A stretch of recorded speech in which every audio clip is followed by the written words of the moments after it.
hunt down the original one? It's no big deal.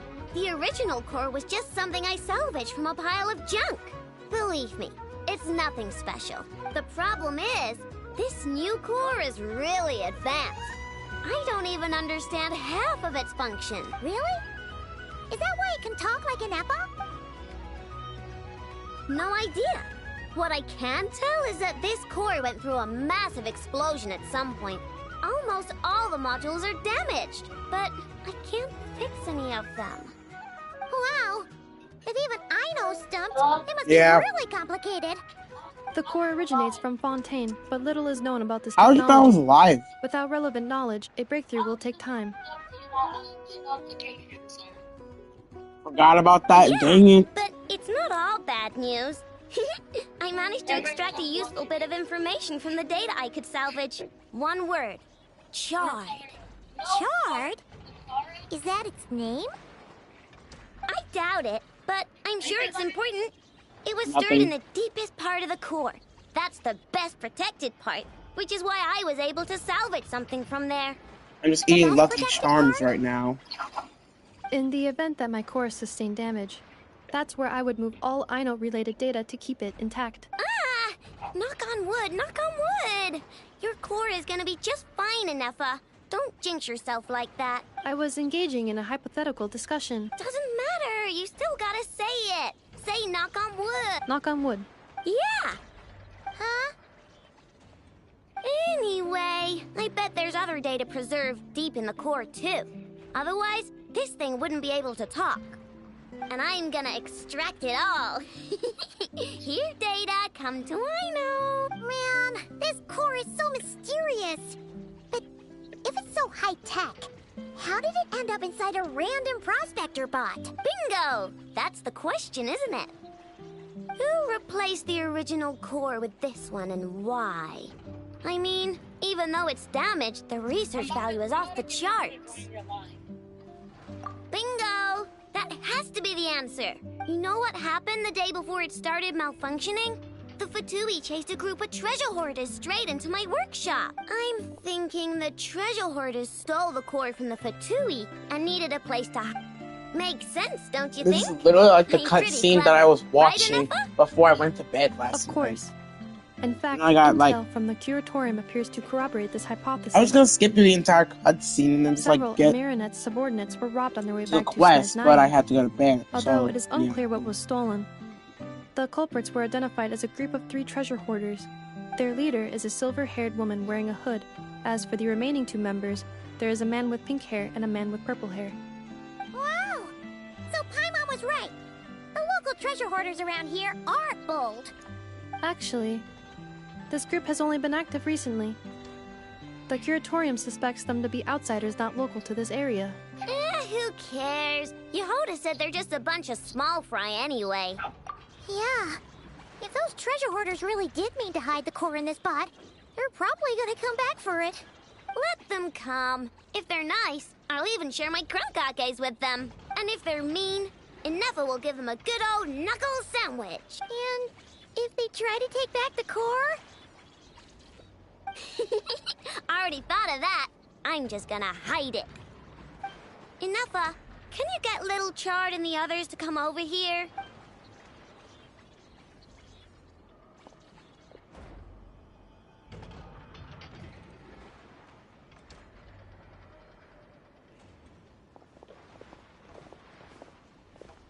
Okay, hold on to your hats. I'm gonna hide Little Chard in a scrap prospector bot. What did you just call me? Come on, we have to call you something. What? Do you already have a name? Lombro. What kind of name is that? Did you get it from somewhere in your data bank? It doesn't sound like a little girl's name to me. Oh, so you use Lombro as a last name.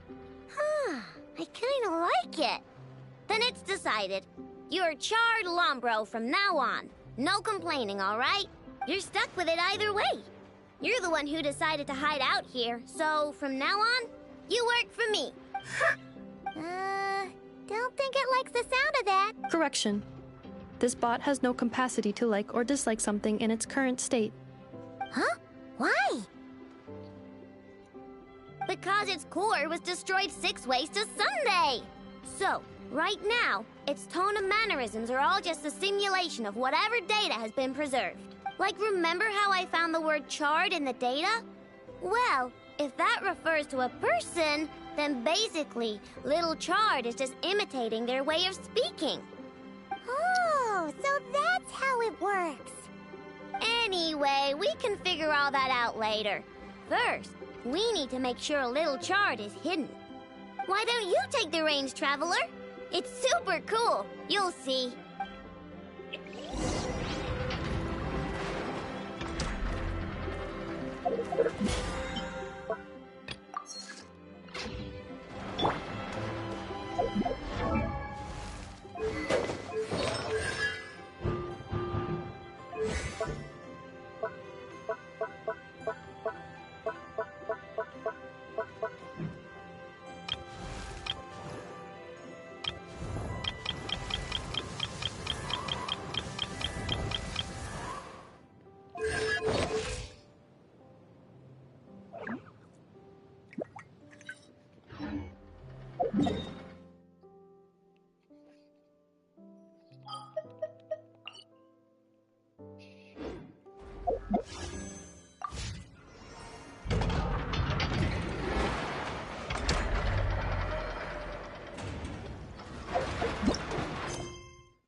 Hey, Aiden.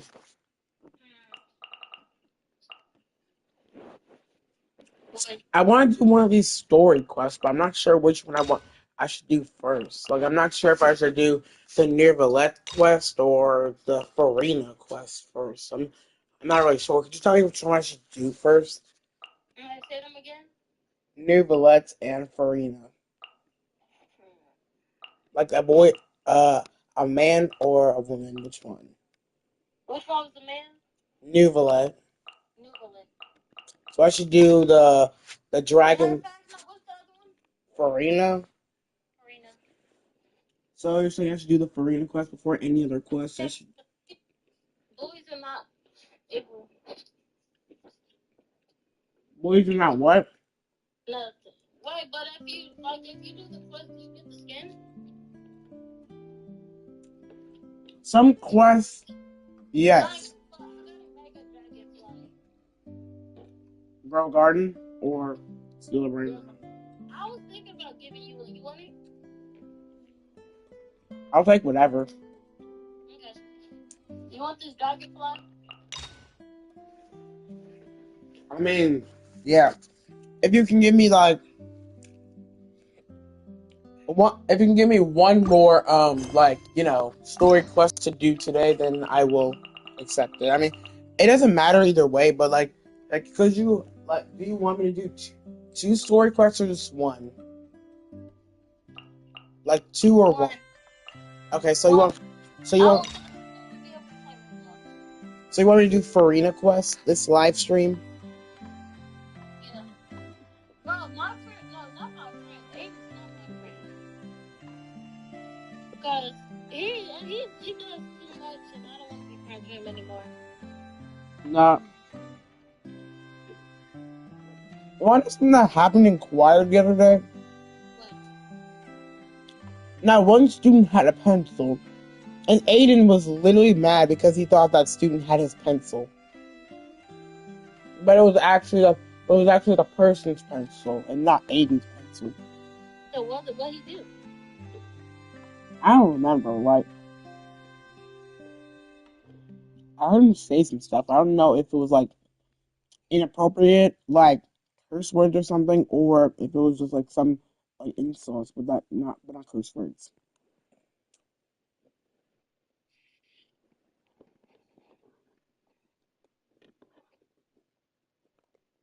I don't want to be friends with him because he said rude things. So you said I should do Farina Quest this live stream? Yeah. Alright. I only got one friend that's my favorite. Okay, sure. You said who? I mean, I'm on Roblox right now. For My instance, friend, my favorite friend is Jackson. wait, Girl Garden got an update 2 days ago? It did? Yes, go check Girl Garden. It's a updated 2 days ago. They probably have some game. Jackson. Okay. Dude, I swear, I'm about to die. Like, the road is just, like, instead of just me, like dying from, Really? My favorite friend is Life of the Sea. okay, Hey, nice. Catherine, it's us. What do you think that Got is? any new commissions?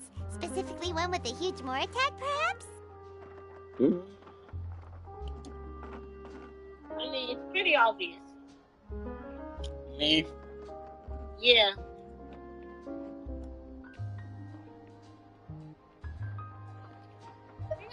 You know we're worth it for quality work and speedy results.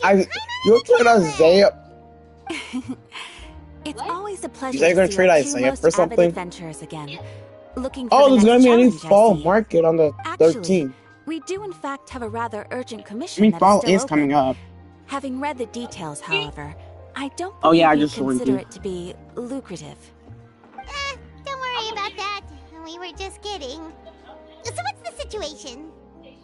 To put it simply, the I requester may is or looking may for not a have already temporary gotten replacement over actress for their like musical. mutations The while I was original cast anime. member ran into No, some no, issues well, I and never is even joined currently the unable game. to Like, perform the berries role. mutated my garden But the and troupe gotten has like also been 100 of my experiencing fruit. some financial Lunar mutation. difficulties, so unfortunately they cannot afford to pay the replacement actress.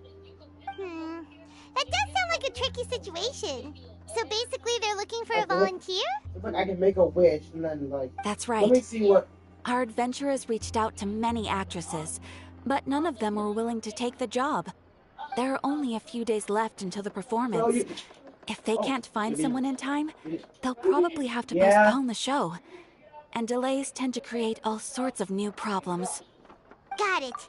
Oh, Hold this on, one's a give me a second. doozy. What do you think, Traveler? Any ideas?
Even if we took the commission, neither of us have any experience starring in musicals.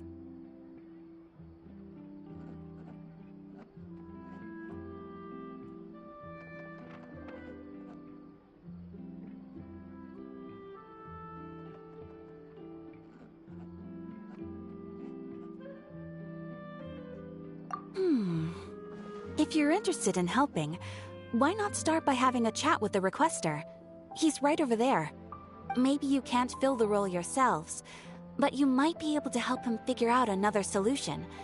Maybe there's something he hasn't thought of. Oh, it's that guy, huh? No wonder, he looks like he just ate a sour lemon.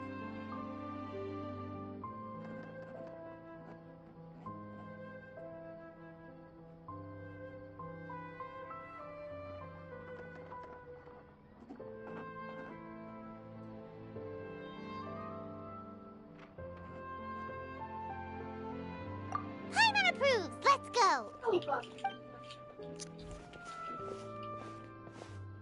Hello there! Are you the guy looking for a new actress? Wait, I know you two!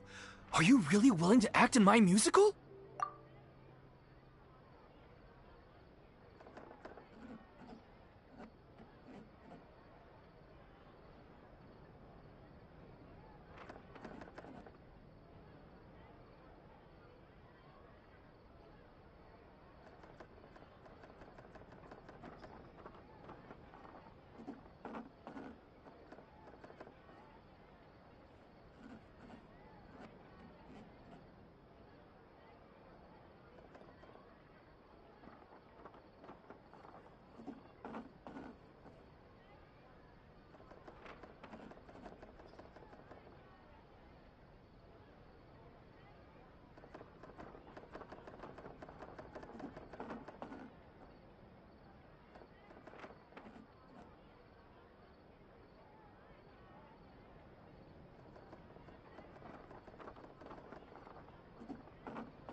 Sounds like we're pretty famous in Fontaine already. But to answer your question, neither of us have any experience in musicals. But we heard that you're in a bit of a bind, so we figured we could at least try to help you think of a solution. Ah, I see. It's okay. I knew that asking for a volunteer was a long shot. If we can't find someone to step in, we'll have no choice but to cancel the show. It would be such a shame.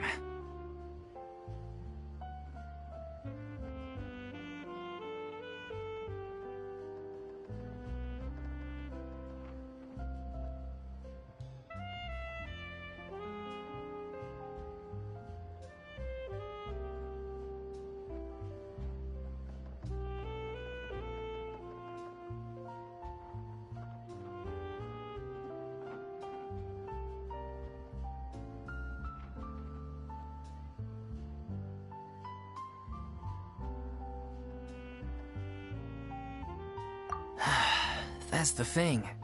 We're not some high-profile theater troupe, just a group of amateur enthusiasts. All our sets and props are very crude.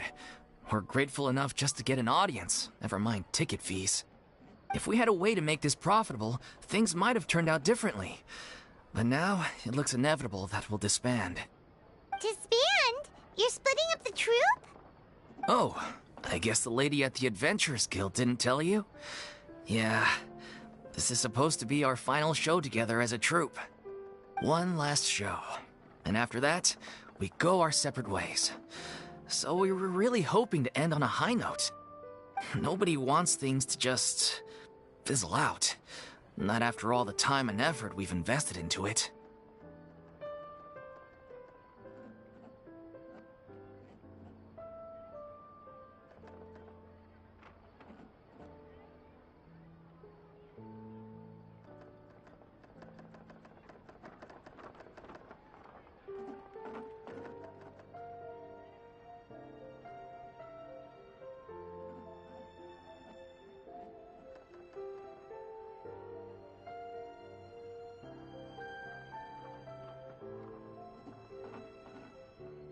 Yeah, the leading lady, in fact.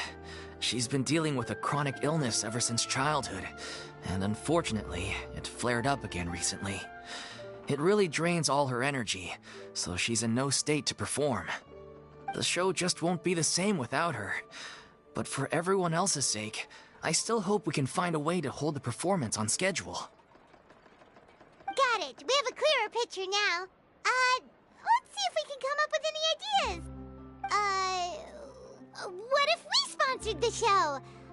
Traveler, how much more are you carrying? Please, there's no need to go that far. I wouldn't feel right asking such a huge favor, and I can't promise that we'd ever be able to pay you back.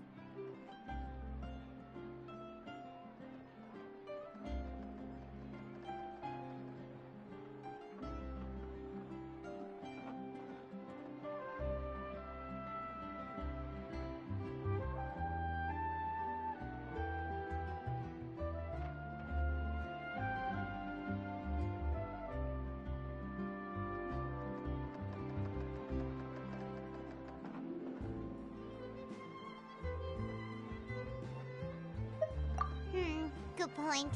If the actress just goes through the motions for the Mora, that's not exactly rescuing the show. We should find someone who will put on the best performance possible. Oh, wait! What about... you know who? That's how you know we're the best of partners. Anyway, she should have all the free time in the world right now. She's really good at performing, and she was once super popular with the crowd. Performing in a musical should be a piece of cake for her.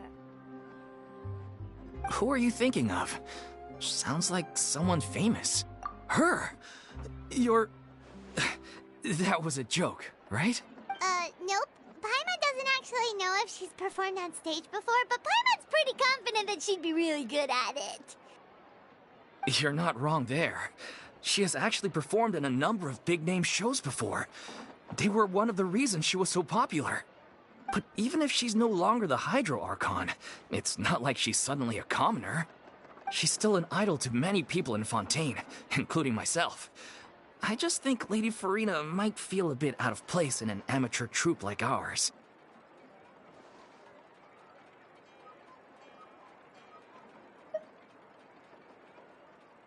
Well, yes, but... Fair enough. I mean, if she was actually willing to, then of course I'd be honored to have Lady Farina star in our show. I'm sure the rest of the troupe would be delighted too. I'm sure everyone in our troupe has probably dreamt of performing on stage with her one day. Of course, it all depends on whether she's interested. She might consider this opportunity beneath her.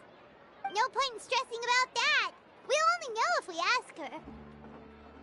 And besides, things are different now. There's no reason for her to be all high and mighty anymore.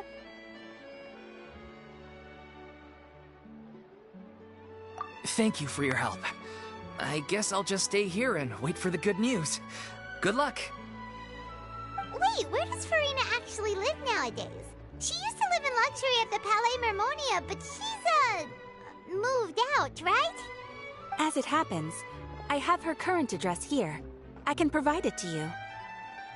Woo! When did you get here? I came over when things were starting to sound more promising. I thought I should be at the ready in case my assistance is needed. It is my duty to support commissioners in any way I can. Thank you, ma'am. Thank you so much. Well, now that we've got the address, we'll go find Farina. Back in a jiffy.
Did Catherine really give us the right address? She lives here? Not that there's anything wrong with this place, it's just, a bit of a step down from the Palais Mermonia. You know, it's common courtesy to make sure the homeowner isn't an earshot when you're denigrating their abode. Ah! Okay, when did popping out of thin air become all the rage? First Catherine and now you? I was just out on a shopping trip. I ran out of macaroni, so I went to grab a few more bags.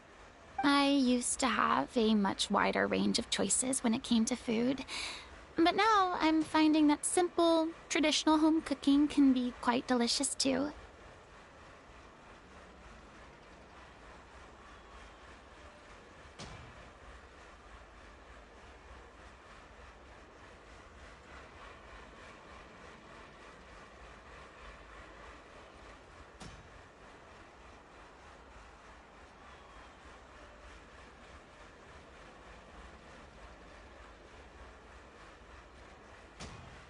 Not at all.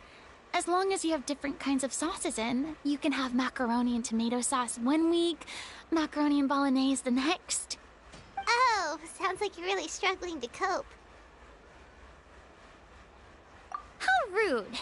Questioning my cooking skills. The audacity! It's not like I have a very eventful life these days. Actually, I barely leave the house.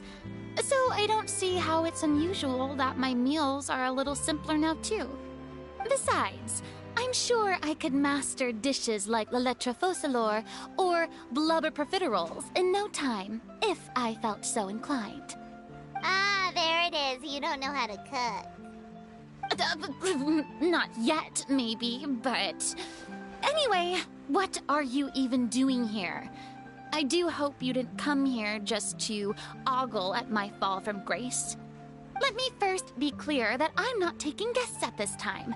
So if you're just here to clown around, then please be on your way. Shoo! Sorry! We're sorry! Please don't be mad! Yeah, exactly! What the Traveler said! Paimon wasn't trying to make fun of you. Hang on a sec, you weren't exactly holding back either!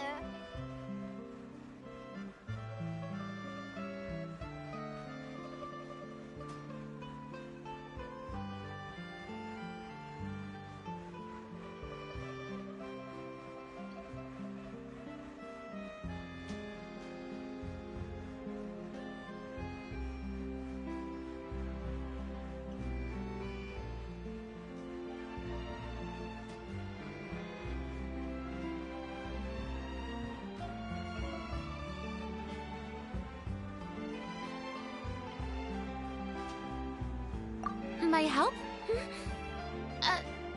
Well, maybe you're forgetting that I'm no longer the mighty Hydro Archon. I don't even have a vision, you know. Don't worry, it's nothing that serious. It's just very specific, and you're the one... Oh? Well, if that's the case, then...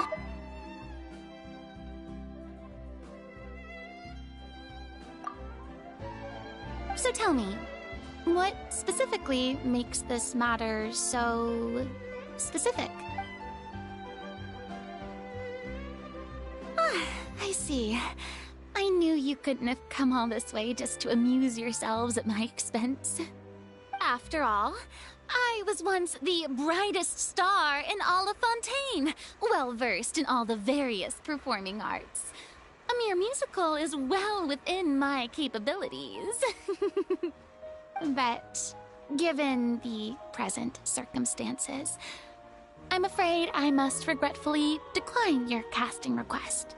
How come? It sounds like this would be a breeze for you!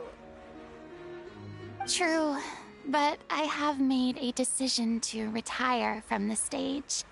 Although I am no longer required to play the role of the Hydro Archon, the time I spent inhabiting that character has left an indelible mark on me. Centuries of pretending to be a different person changes you completely.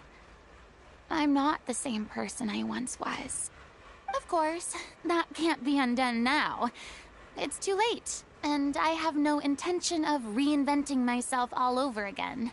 But at least I can say that I no longer desire to play any new roles.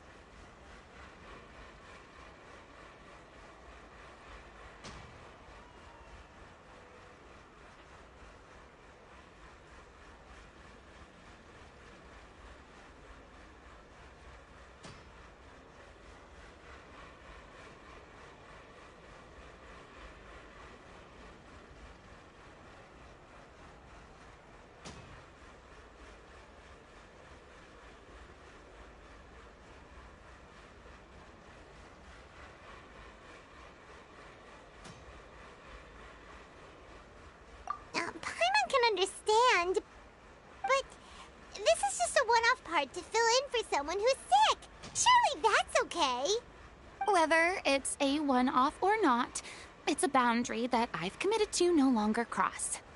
If I make an exception to the rule now, I'm just leaving a back door for myself, which would be the same as not having a boundary in the first place.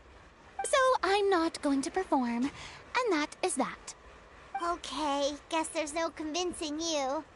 Well, is there anything else we can do to help out the troupe? Otherwise, they'll just have to disband without any fanfare. Do you know any other actors who might be interested in the role? Nope. Short and to the point, okay.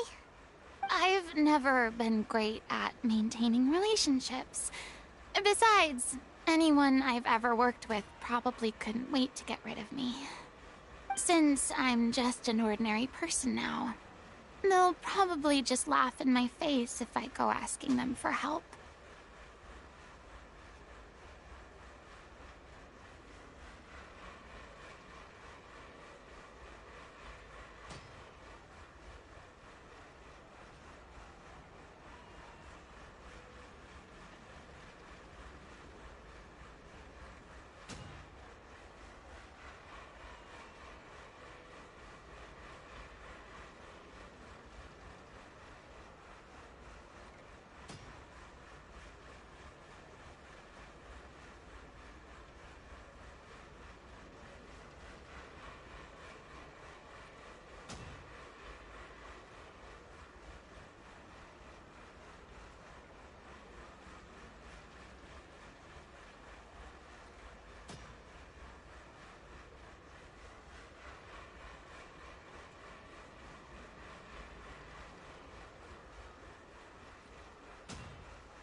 I'm sorry, okay?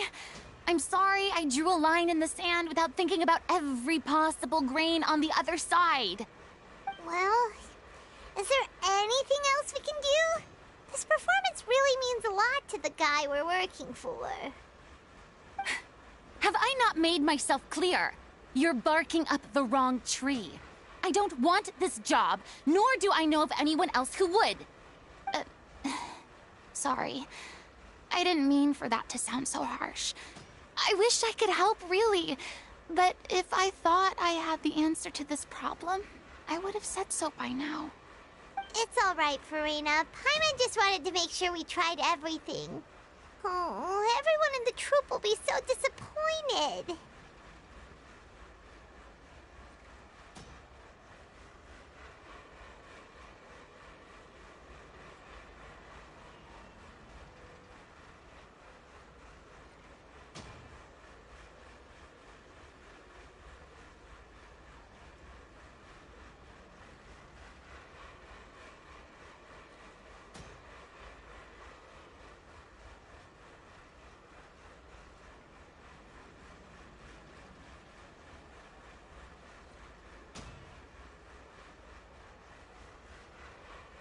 Yeah, I guess that's all we can do now. All right, then. We'll see you around, Farina. Toodaloo to you, too. I'm going home to take a rest now.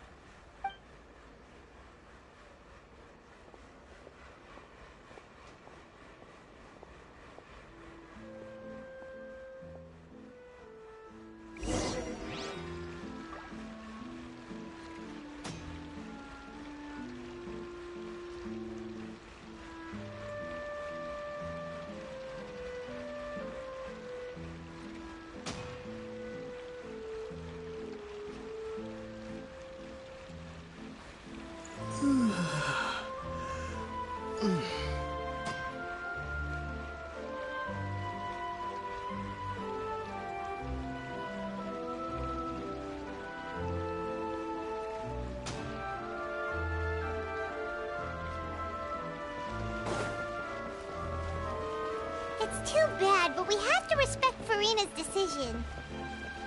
Maybe the thought of performing brings up too many painful memories now.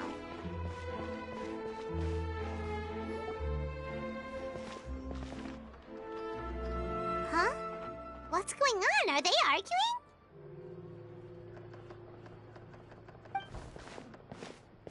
That's besides the point. I'll ask you again. Why did you start looking for a replacement without my consent? When did I tell you I'm going to take a step back? You didn't need to say it. We've known each other for how long now? We know the signs. But you never tell us about your illness, even when it's clearly flaring up. And that gives you the right to make a decision on my behalf? Shortly after you left, the troupe's lead actress came to the Adventurers Guild. She believes that she's healthy enough to perform. Excuse me, but can you both take a moment to discuss something else for now? The adventurer assigned to your commission has returned. Sorry, I was just dealing with a little misunderstanding. So, how did your conversation with Farina go? Sadly, it's a no from her. We tried to persuade her, but she wasn't having it. She doesn't want to play the role for personal reasons. I see. Well, circumstances have changed a little, so maybe that's not such bad news after all. You see, our leading lady has just informed me that she's well enough to make it to the show after all. Staging the musical with the full original cast was always the dream, of course. Oh, right! Sounds like everything worked itself out then.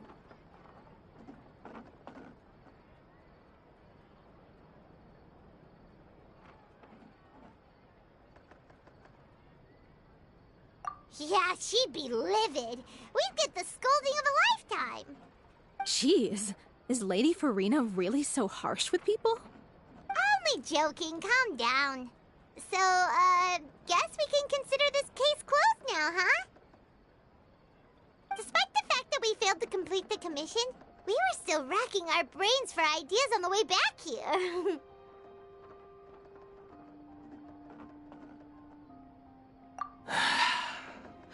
Look, there's no point arguing with you about this anymore. You've made yourself very clear, so I'll stop looking for a replacement. This is the last chance we have, though.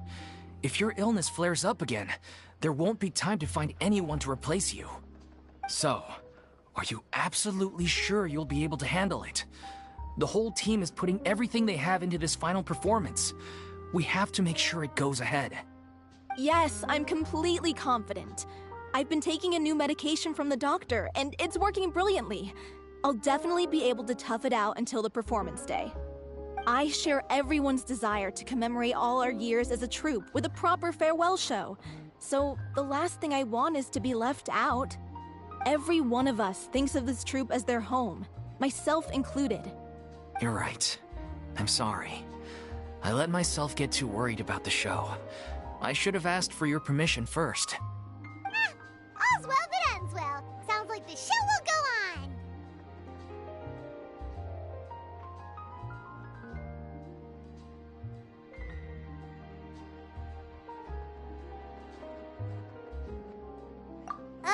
Sure.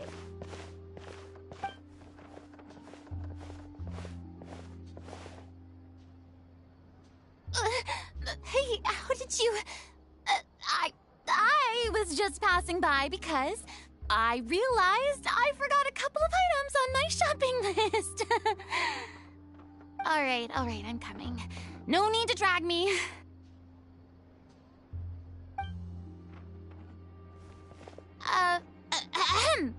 Hello, one and all. I couldn't help but overhear your conversation just now. Farina? Didn't you say you were gonna take a rest at home? What are you doing here? I was just ever so slightly concerned about the situation you mentioned. Yes, a teensy bit concerned, that's all. When you came to talk with me earlier, I jumped right to explaining my position and said some strongly worded things. And all before I even had a full grasp of the situation. Anyway, I just feel a bit bad about how it went down. I'm sorry, Paimon. Oh, it's totally fine. Paimon didn't take any of that personally.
You really have a knack for asking the most uncomfortable questions, don't you?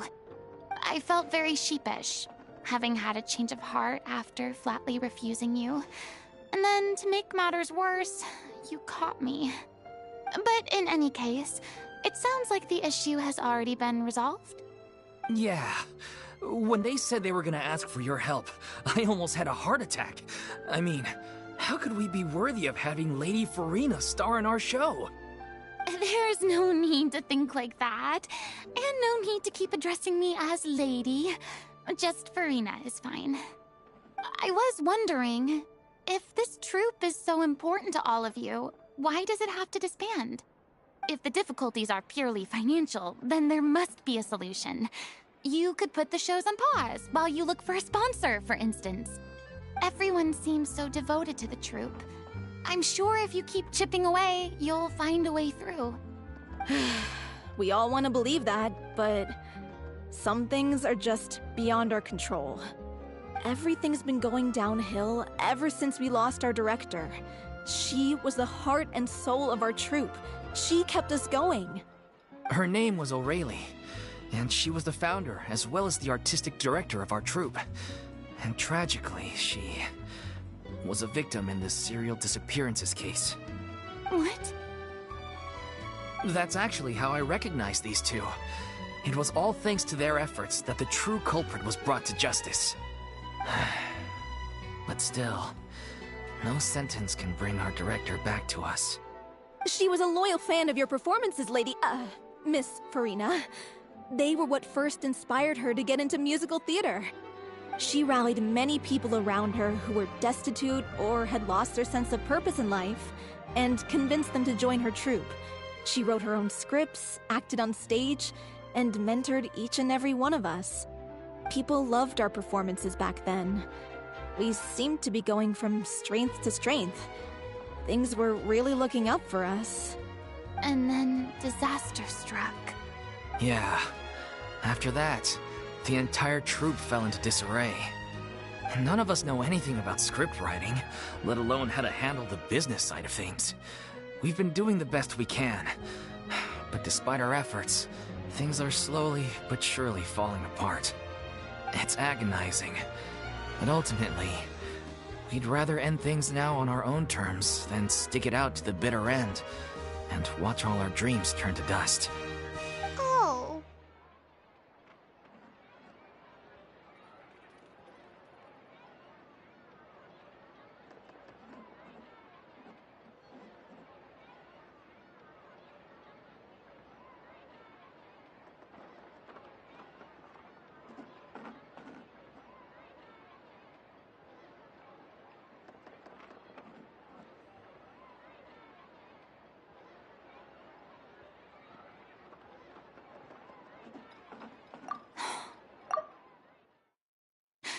A gifted artist from humble beginnings, who achieved so much and no doubt had much more to give. And then her life was so cruelly taken. I suppose it's fair.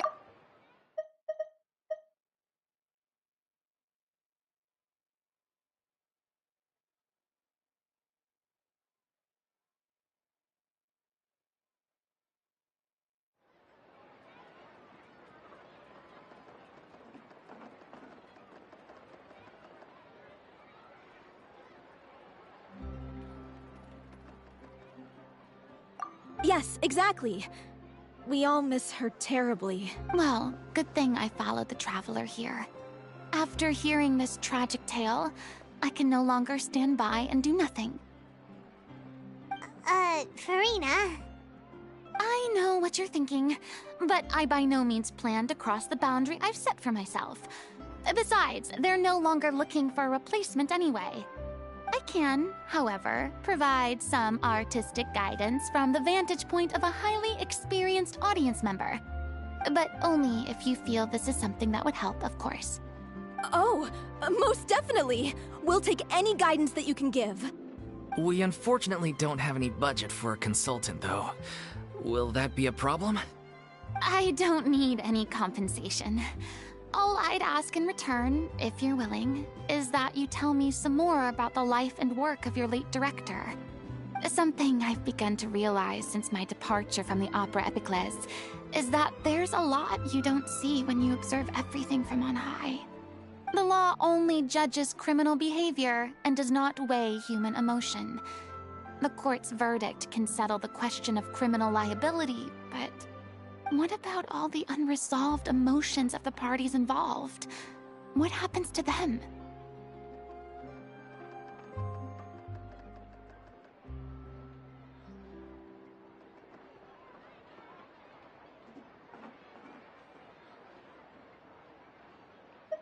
An interesting answer. But if you ask me, I think all emotion shall ultimately return home to the heart and slowly settle with the passage of time. Take, par exemple, how this troupe pines for their late director. Things such as this I have never witnessed before, and so I should like to observe, perchance to understand. Huh. Still a fan of your old dramatic monologues then, huh? You just want to get back in on the action, don't you? No. This is a completely different situation. Pearls before swine. The name's not Swine, it's Paimon! Would you be willing to join me? Come on, take a break from adventuring to listen to a story. Thank you all so much. Our director was a huge fan of Miss Farina's performances, as of course we all are. Alright, follow me. We'll go to our usual practice space. Please excuse the size. It's a little on the smaller side.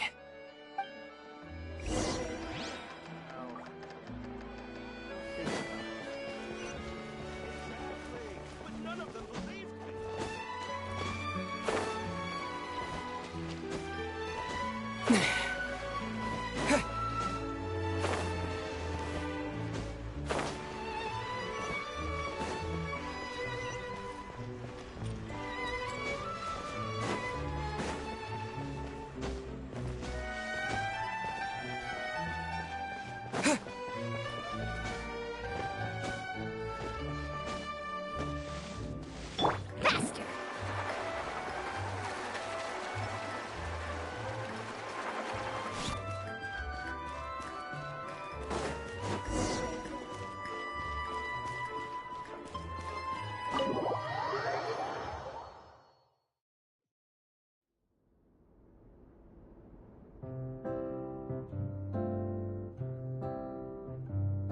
Huh? Lady Farina? What's Lady Farina doing here? Hello all. Allow me to explain. As of today, Miss Farina will be supporting our production of The Little Oceanid in the role of artistic consultant. These two over here are the ones that made it possible. They kindly reached out to Miss Farina on our behalf. I'm sure they need no introduction. You bet! That was the trial of the century! You helped bring our director's murderer to justice. We can't thank you enough. Oh, please don't mention it. We're just here to join in on the fun. So, you were saying The Little Oceanid? Yeah, that's the name of our final show. It's an unfinished script left behind by our director. One of our greatest regrets is that she never got to complete it. So, if we can bring it to the stage and make it a successful show, we can all take some solace in that. Wait, but if it's not finished, then... Yeah, we've been battling issues on every front trying to realize this dream. Anyway, let me give you a quick summary of what the story's all about. The protagonist of the story is a young Oceanid who transforms herself into human form, despite the protests of her family. She longed to live just like any other human, and sure enough, she found friendship and even love. Everything seemed perfect. But one day, her true identity was exposed, and her world came crashing down around her. So far, so good. A classic tale. What happened after that? That's one of the issues we've been trying to deal with. Unfortunately, this was as far as the director got with her script. We need a proper ending so we can bring this musical to the stage. But people have different opinions on which direction to take it in. We still haven't decided between a happy ending or a true-to-life tragedy. By true to life, you mean the director's sudden disappearance? Yeah, like they say, truth is stranger than fiction. But then there's the question of whether we really want to use the stage to pass our raw pain onto the audience. Exactly. A lot of the time, people come to watch a show just hoping for some light entertainment. We have to consider their emotional stake in this, not just our own. And one last thing. We're still waiting on confirmation from two of our main actors.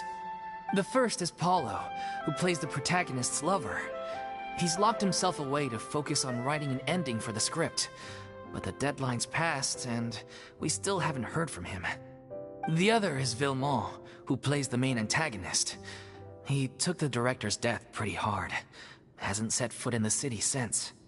He did write to us, promising that he'll be there for the final performance, but we haven't seen or heard from him since. So we're not really sure what to make of that. Huh. Although, Now that we have Miss Farina helping us, maybe we should take the opportunity to get everyone back together. What opportunity? What do you mean?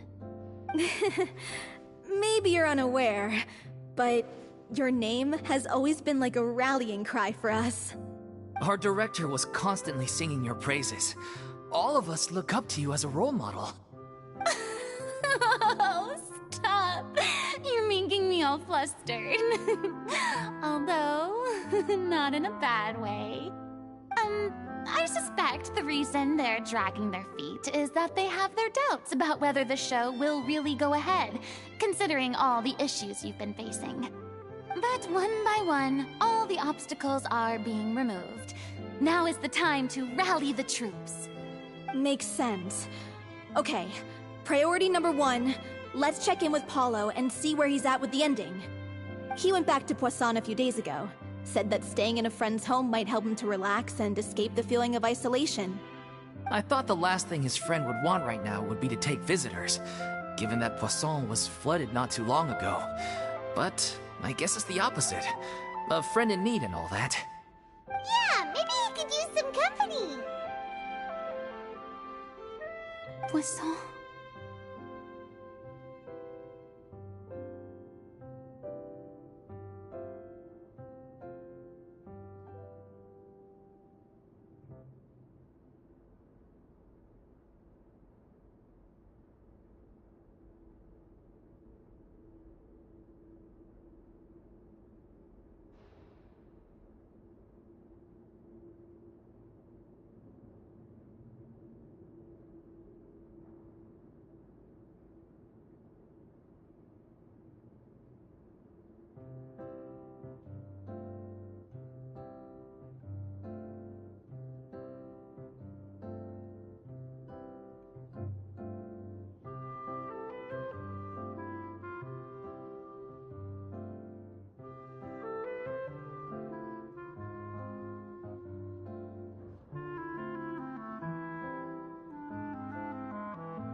Nothing.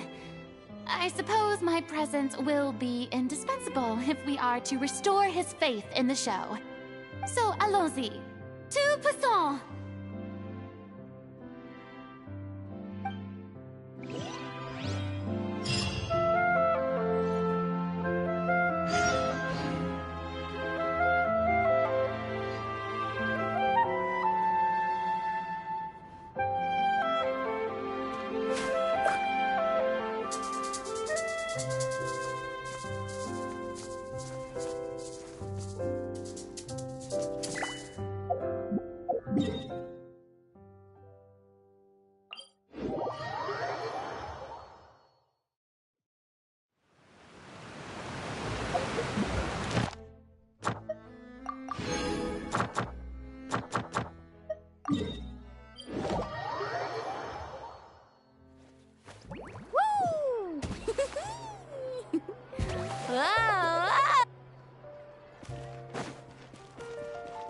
Ad Astra. Thank you for complete.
The most important part of going out to have fun is well, going out.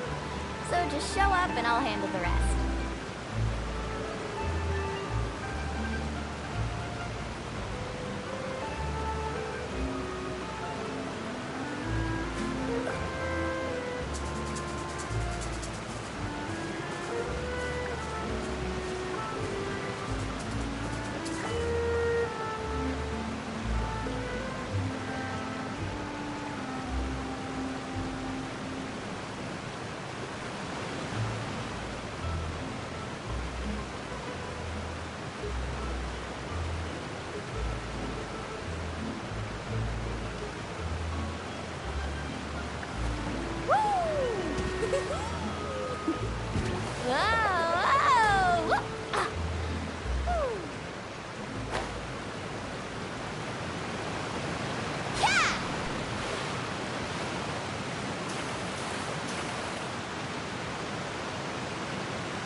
You can only do so much on your own, but with a group, anything's possible.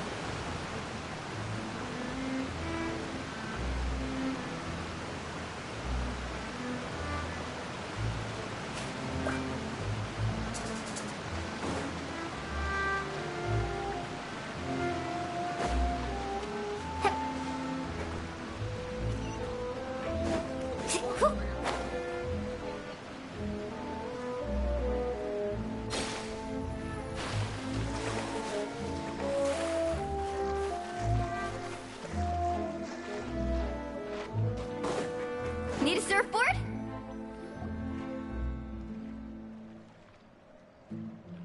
If I remember correctly, this is where he's staying. Who is it? It's me. Is the script ready? You came all the way here for that? All right. Forget that for now. Just come on out. We've got some great news. Nice try. Look, just give me some time, okay? I'm just wrapping up this last part of the script. I'll be out once I'm done. Okay then. Looking forward to your masterpiece. So, as expected, he's missed the deadline. The ending is one of the most important parts of the show. Even once he's done, it isn't final until we've all had the chance to read through and make sure we agree on it. Someone told me they'd just seen you in Poisson.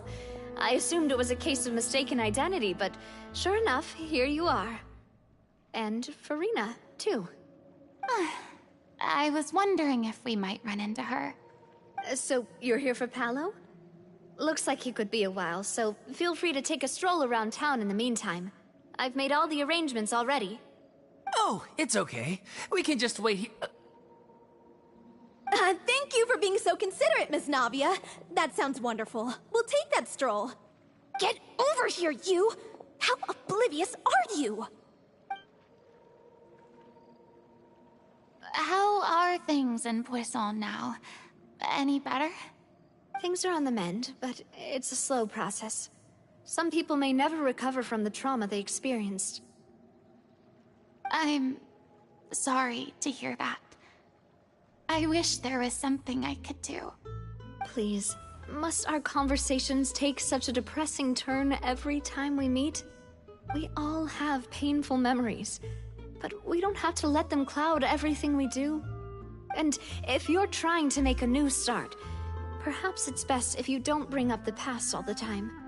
Thank you for your words of comfort. You make a very good point. But for now, at least, I think I should stay with the way I'm feeling for a while longer. It's okay. These things take time. Moving on from a painful experience is easier said than done. Which brings me to why I'm here.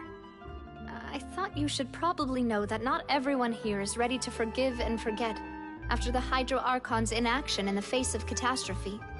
To avoid upsetting the peace, I told the townspeople that everyone here is a member of the theater troupe, and that you are just an actress playing the role of Farina.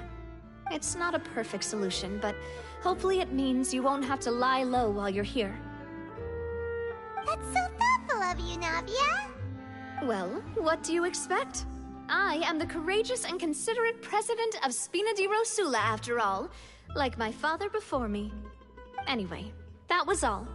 Look after her now.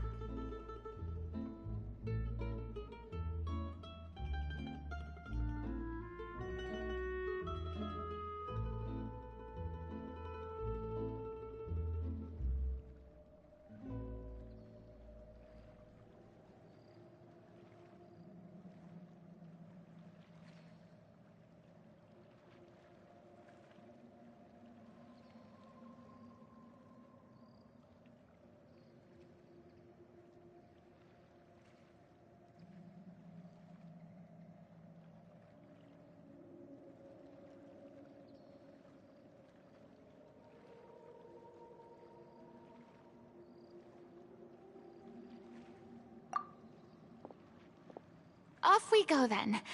Let's take a look up there. I don't have any friends that I can be frank and honest with, so maybe she's right. You're the closest thing to friends that I have.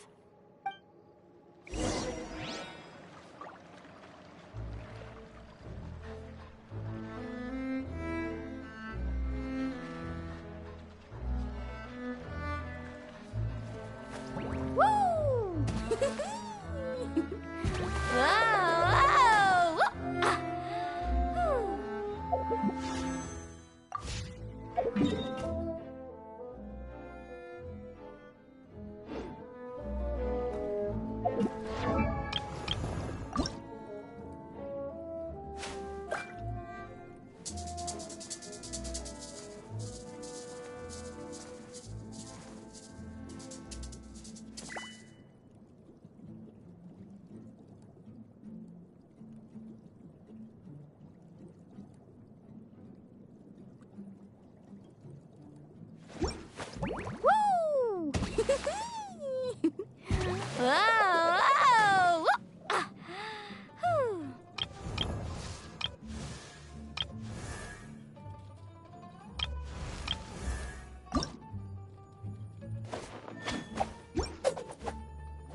That outrider is a clever and righteous knight.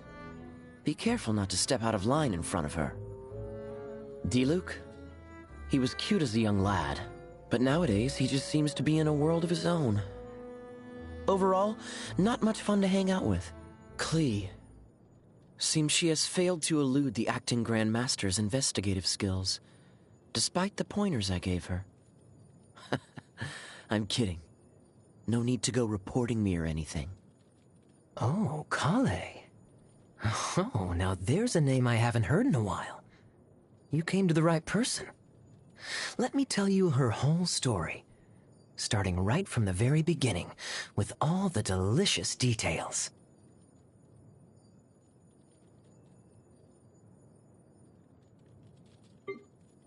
Cool it! Freeze! Dodge this! Don't get frostbite! Oh, so sorry. This moment will be frozen in time. What's the hurry? Catch the wind. How fortunate. Fascinating. Quite the find. Time to fight back, I suppose. I'm getting tired of this game. You're getting on my nerves. I'll help out. But you owe me. Hey, don't die on me. That's no fun. I'm not done. That was unexpected. This doesn't look good. Don't push your luck. Oh, I'm looking forward to this. This will be interesting. Ready when you are.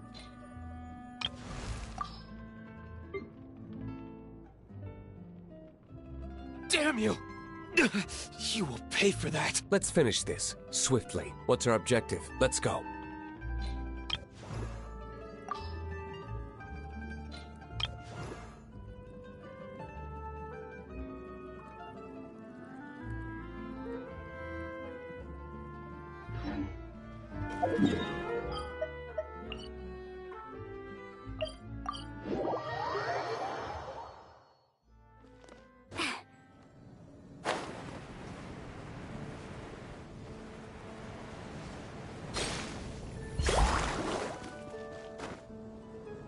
Carving way!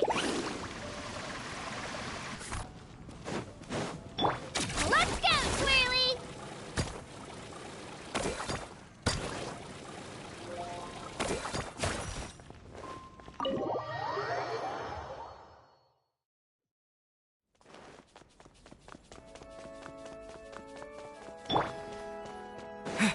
Water jet!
You're trembling. Is it the cold or just cowardice? Yeah. Let's light it up! Yes! Let her rip!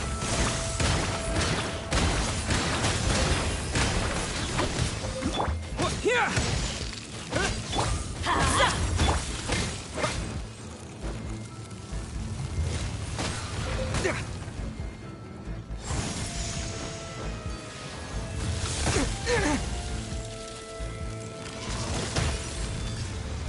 Lightning flash! Shockwave!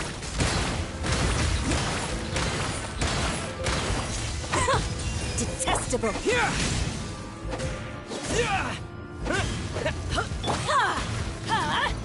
Out of the way! Into the frozen void! Why do they not... Take this! Tactless rodent!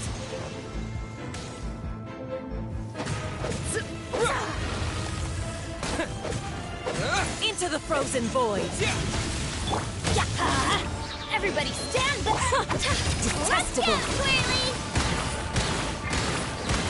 Drilling down! Let's ride! Check this out! That's the one! Lightning flash! Following thunder! Into the frozen void!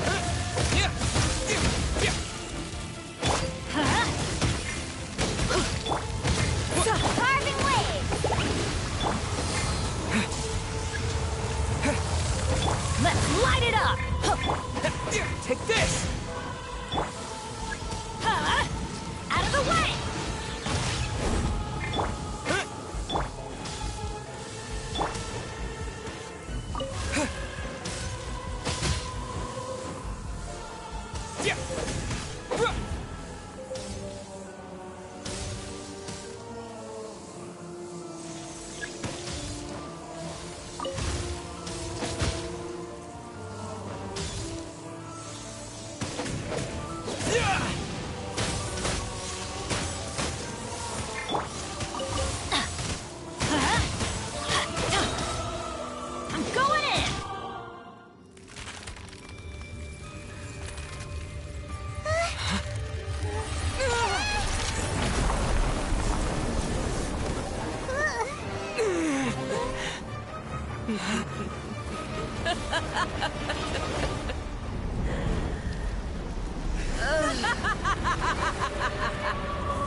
Let's light it up!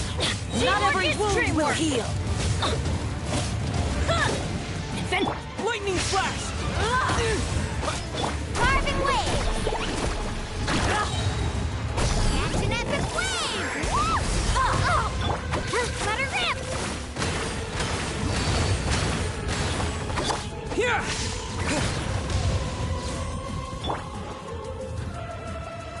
That's gonna hurt in the morning! Embrace your searing reckoning! Who dares call me a witch? Out of the way!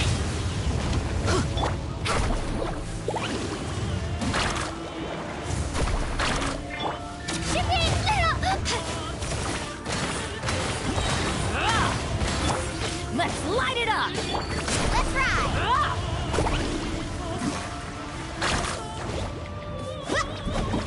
Lightning flash! What?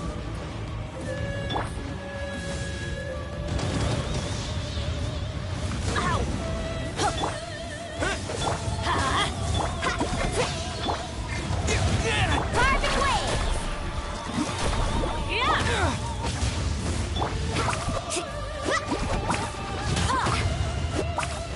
Let's ride!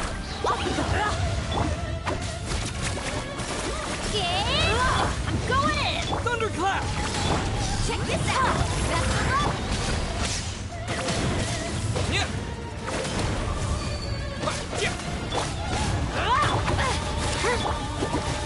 Carbon wave!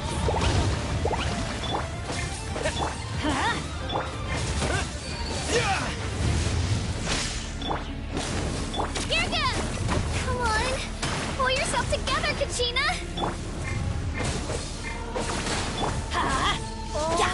Must burn! Off we go!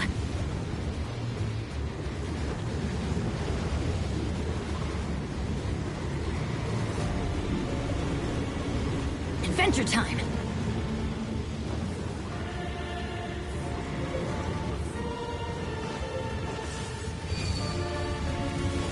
Who dares call me a witch? Let's ride! Not even ashes will remain! Need a surfboard? Not every wound will heal!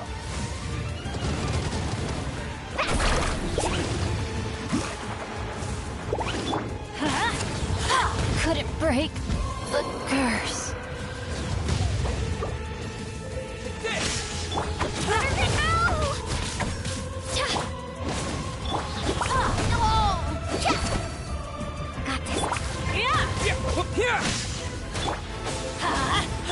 Carbon wave! Let's shred, Sharky! I never asked for redemption. Never.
Benny's adventure team, assemble!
Huh?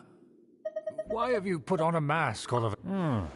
Even if they are powerful, and therefore we should... Good thinking. Paimon thought... Let's proceed, shall we?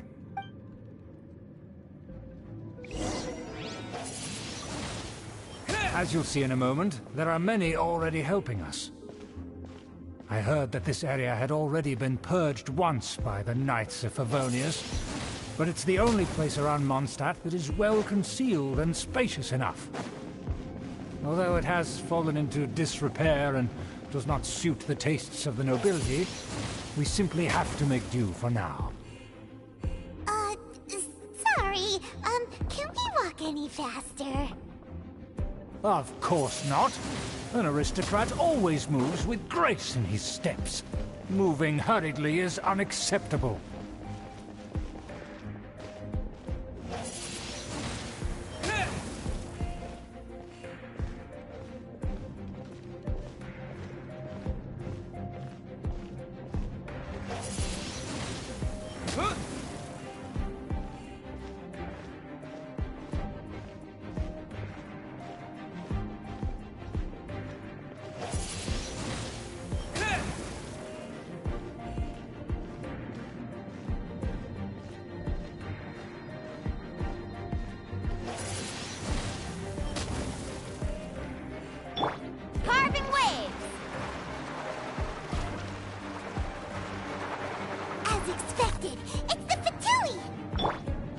As expected.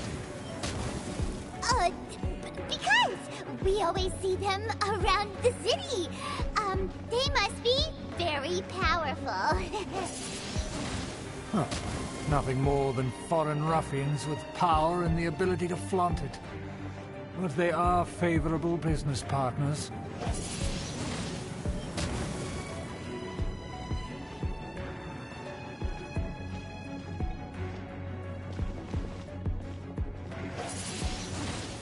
Windblade! Hold it right there! Who's this? If you really must know, they're my guests.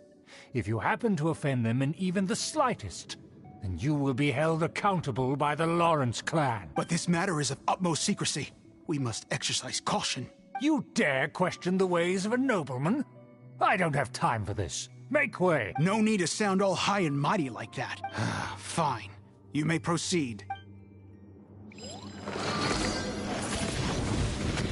here with us. They don't dare to question you.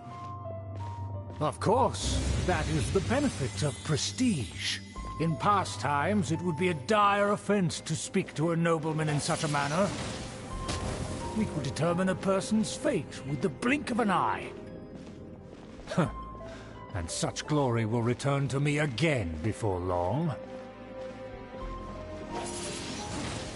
Windblade!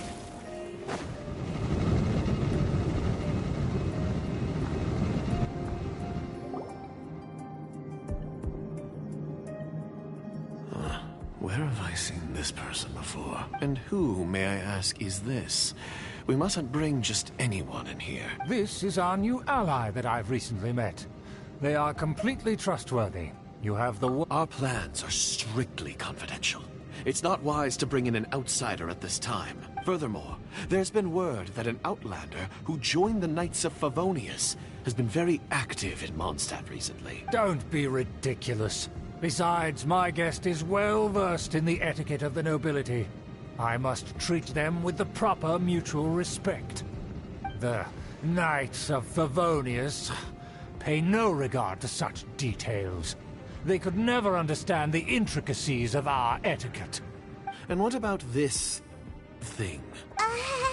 You mean Paimon? Enough! You dare question my word? Need I remind you who it is who has made your activity in Mondstadt possible? Without the support of the Lawrence clan, you would have all been driven out by the Knights of Favonius like dogs. You must immediately offer your sincerest apologies to my friend. You've offended their honor. Fine. I'll take your word and make no further inquiries. Now, to the matter at hand. Did you bring the diagram of Mondstadt's defenses as promised? So that's what's going on here. Yes, of course. Here it is. Let me see. Why is it so poorly drawn? Everything's so squiggly and crooked. And what is this shape supposed to be? Excuse me? I'll have you know that I went to great lengths to carefully draw this map by hand myself. That shape is the symbol of the Knights of Favonius. I see. Crude, but I can make do. Are you able to verify that this is all reliable information? Of course, you needn't worry about that. Don't forget what we agreed upon. The flag of the Lawrence clan will fly above the Knights of Favonius headquarters. The rights to that building, as well as the whole of Mondstadt, belong to the Lawrence clan. Yes, we will both profit from this agreement. There's no use haggling over the details. We will make good use of the intel you provided. Also, be certain not to divulge our identity. There would be diplomatic consequences, you know. Don't worry, this matter is only between you and I. And my new friend here. No one else will know of it. Once this is over, I shall stand atop the Favonius headquarters and rebuke their pathetic rule over Mondstadt. Then, the city and all its people will once again be under the rightful and unwavering rule of the Lawrence clan. Perfect. Just as it once was, and just as it should be. May I remind you once again that we mustn't act rashly. That is all, for now.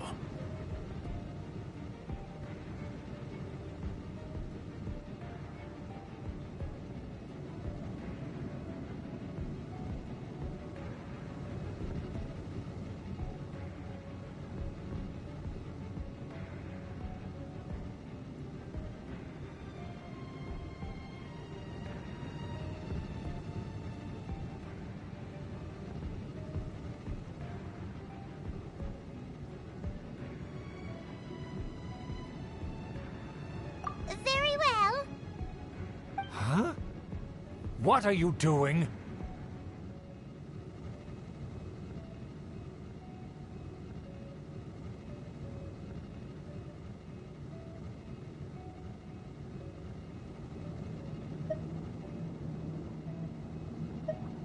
That's right! It's the Honorary Knight and their trusty companion, Paimon! We're here to crush your evil schemes into dust! Dust! So this was all just a ploy to It's your own fault! Who would put so much trust in someone based purely on their manners? After so much planning, this is how it ends? Huh! We'll see about that!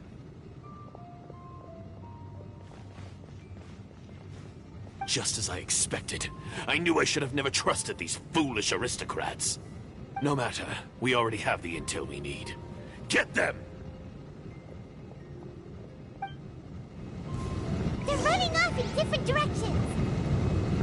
Paimon remembers that this place is a dead end. Let's take care of the Fatui first and then deal with Schubert later. Let's ride! Killjoy! Don't just become Shockwave!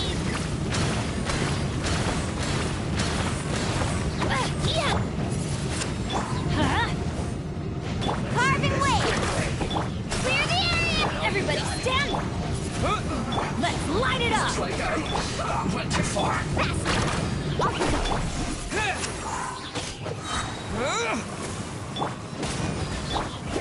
Carving wave! Check this out! Best of luck! Get out of here! Teamwork is strength! Japan! Let's end this quickly! Windblade! Huh? Let's ride! Let's light it up!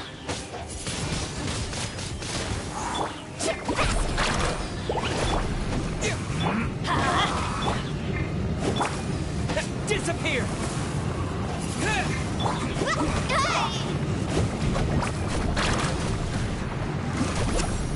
I'm going in! Let's go!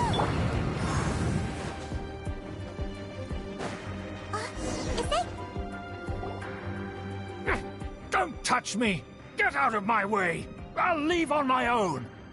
It seems we finally caught up with you. This place is crawling with Fatui. Oh, it's you. It seems your investigation went well. Aha! I see now. So you're the one that taught them our etiquette. And I thought you despised such pleasantries. Furthermore, there is a rule in our family. Such traditions are never to be taught to outsiders. Ah yes, rings a bell. So what? I had no reason not to teach them. You have brought shame to our family and ruined my plans. It's all for naught now. I know that you poured great efforts into these plans, Uncle. But you are well aware that it was not the right thing to do. As a Knight of Favonius, I could not overlook your actions. Knight of Favonius? Let's get one thing straight. I am your uncle, and you are a member of the Lawrence clan. You should strive to restore your family's glory. You still have a chance. Defeat every Knight of Favonius here, and leave with me. Then I shall plead with the family to spare you and give you a new beginning. So just to be clear, you want a Knight of Favonius to attack the Knights of Favonius?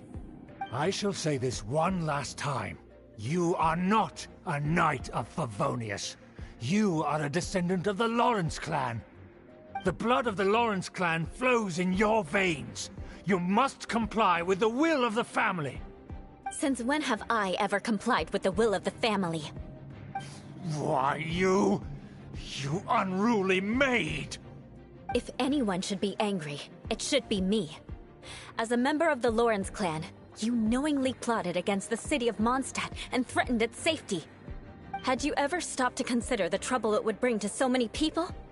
Had you considered how many enemies you would make trying to keep the plans under wraps? You dare lecture me? That's right.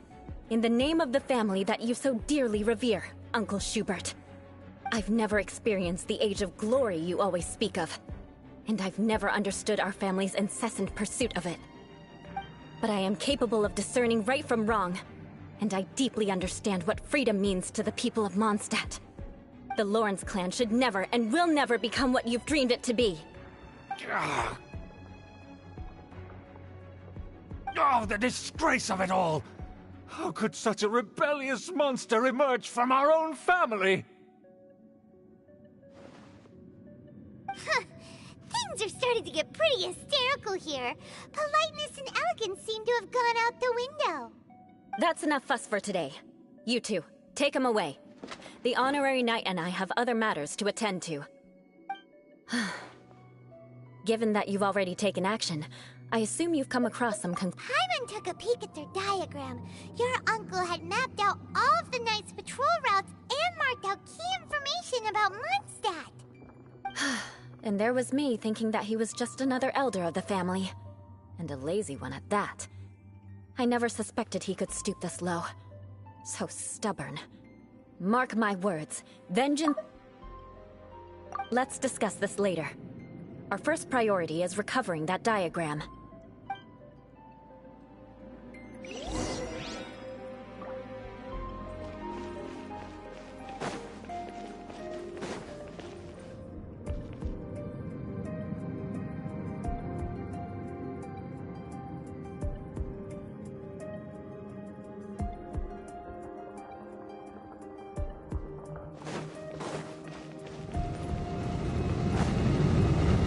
Rack and ruin!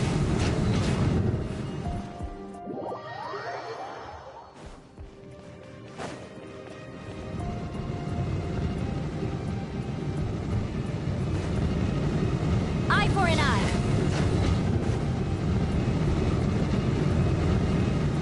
Rack and ruin!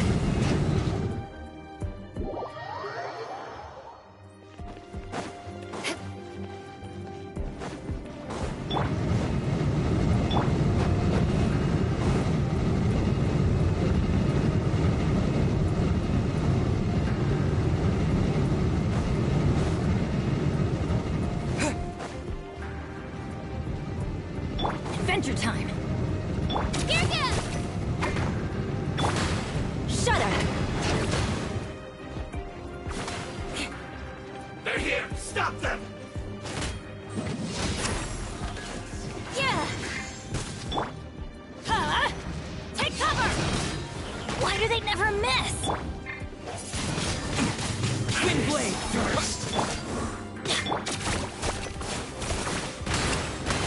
Harden up! Harden up! I must collect myself. Windblade! Let's light it up! Everybody's perfect waves!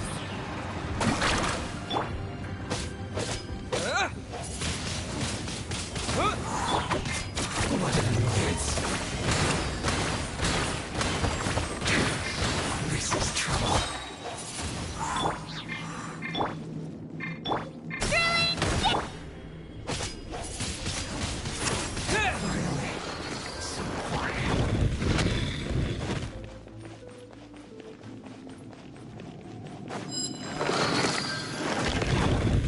More speed.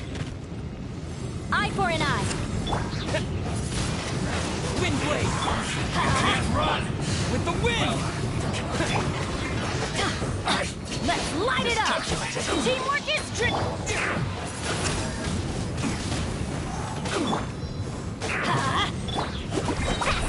Let's shred, Sharky! You need to hurry up. Let's ride! Unfortunate fault. Wind blade. Let's light it up. Disappear. Out of the way! Adventure time! Put your back into it. Everybody stand! Go on. Give me a go. Send this quickly. Check this out! Clear the area!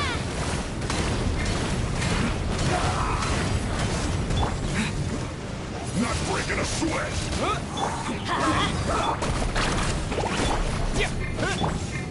It isn't time for a break yet. Going in. Wind blade. Let's not waste time. Carving wave! With the wind. Duty. Let's end this quickly. Let's ride! Ho! Carving wave!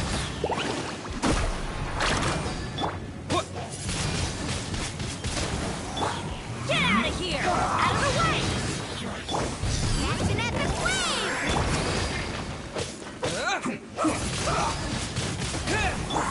Let's light it up, everybody.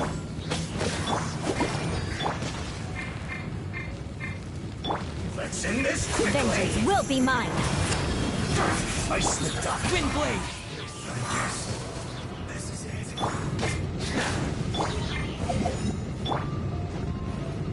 I condemn you! Disappear. Yeah! Let's ride! Off we go!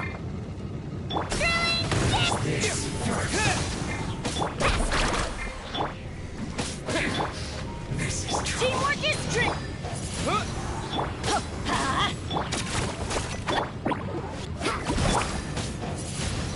Let's light it up. Beg for mercy!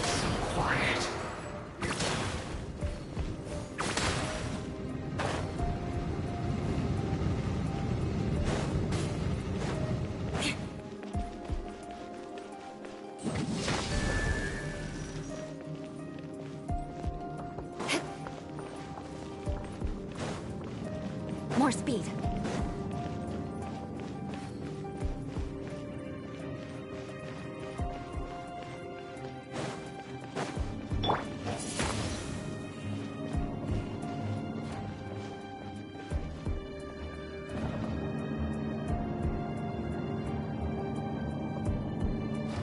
There it is! That's where they put the diagram!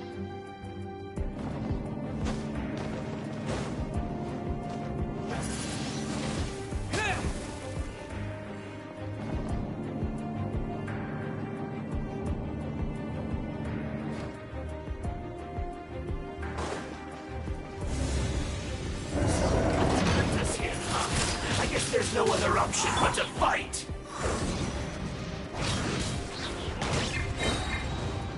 Off we go! I'm going in. Carving wave! Let's shred, Sharky! You dare provoke me! The Tubies, come forth and dispose of them!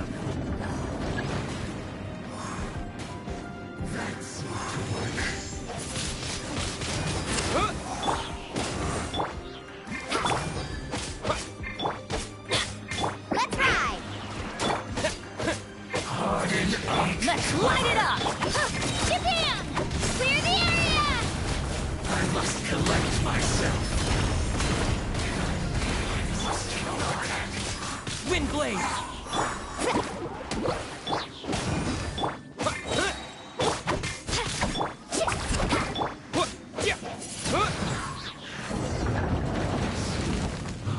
Death. This must be it. They may very well have already made a copy of it. But without my uncle as their puppet, there'd be no use in them attacking the city. The Fatui wouldn't have relied only on your uncle. True. But if their plan had hinged purely on taking Mondstadt by force, as opposed to with the help of a puppet, they could have spared themselves the trouble. The Fatui are dishonest, but they wouldn't go as far as to start an open war. Their opposition wouldn't just be Mondstadt alone.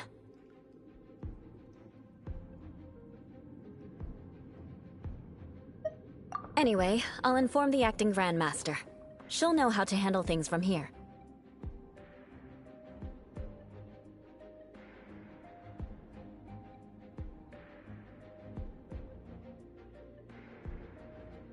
Oh yeah!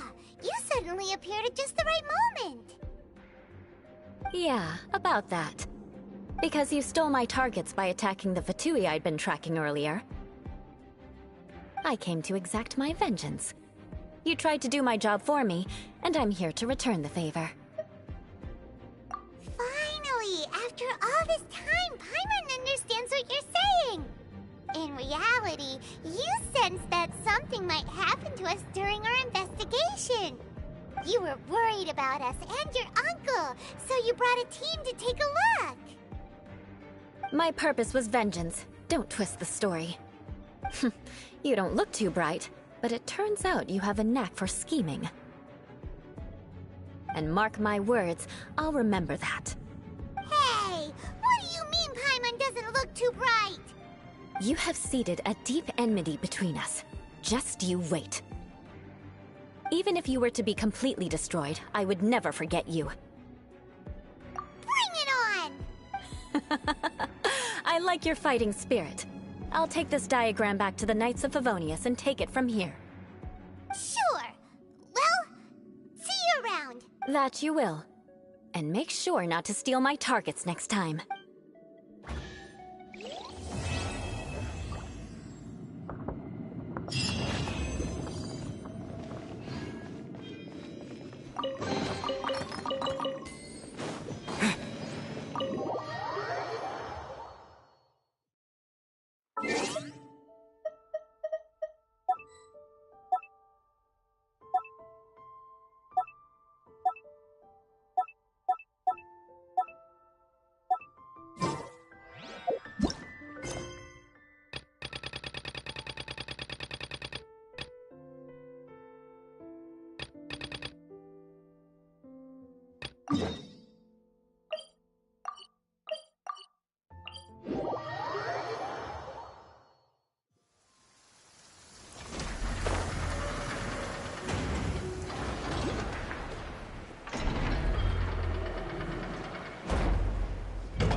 Some engineering chops, that's for sure. And thanks to you, I'm now the proud owner of the most advanced prospector bot in town. I expect good work out of you, little Chard. But don't worry, you'll be compensated. Like I care. We gotta do something about that temper of yours. Maybe a little flour on your head will soften you up a bit.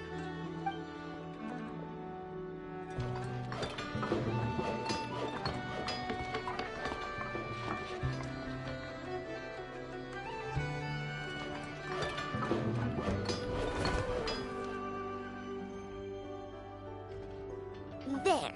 Much cuter. Oh, that reminds me. Traveler, Paimon, if you ever pick up stuff you have no use for, I can make them into deal. Awesome! Good luck out there on your travels. I hope everything...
Carving waves!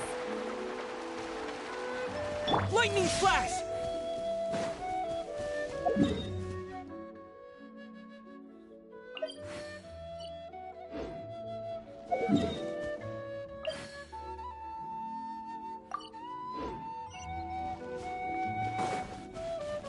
Let's ride!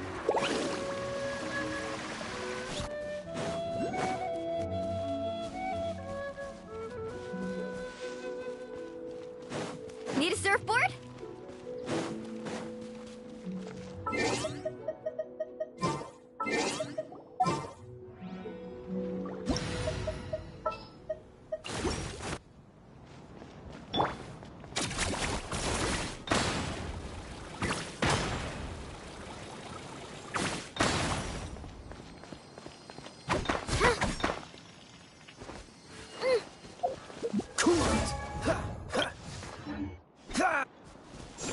Yeah, I'll protect us. Let's go, Twirly!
Are you here to play with me? Look at me.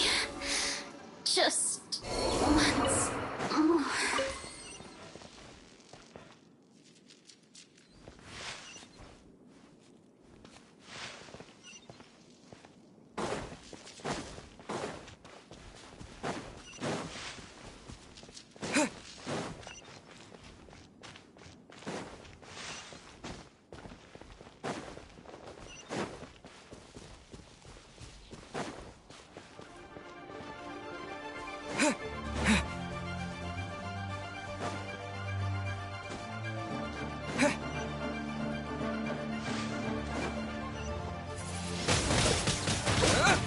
Take this! Come a little closer. Disappear!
From our homeland, or a fool who trespasses upon the waters of Chainsa.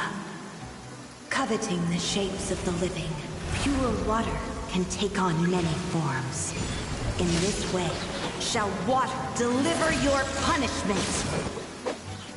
The power of water is its ability to take any shape.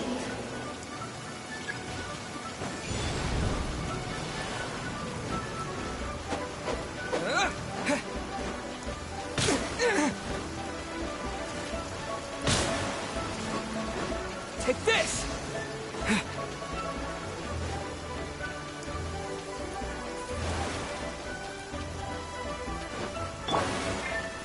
You're in for a little shock. Come a little closer.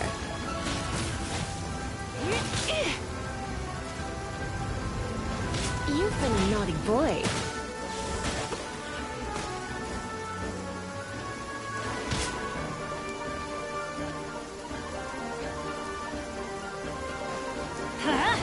Adventure time! Without solid ground, terrestrial creatures become simply helpless.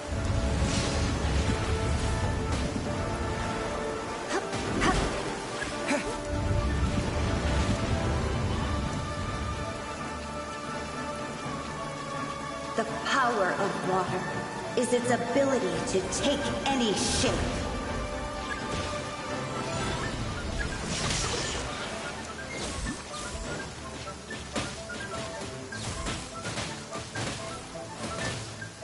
Looks like I got carried away.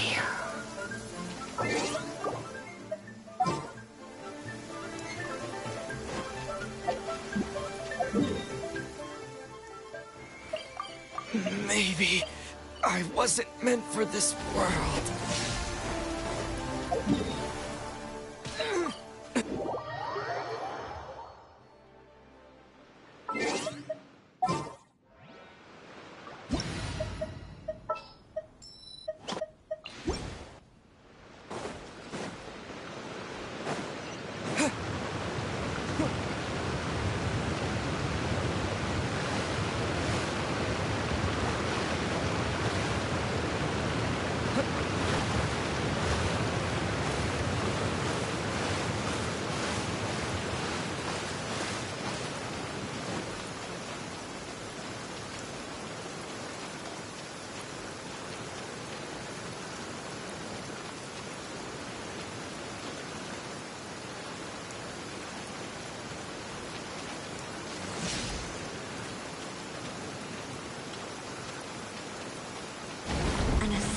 From our homeland, or a fool who trespasses upon the waters of Chainsa. Coveting the shapes of the living, pure water can take on many forms. In this way, shall water deliver your punishment. The power of water is its ability to take any shape.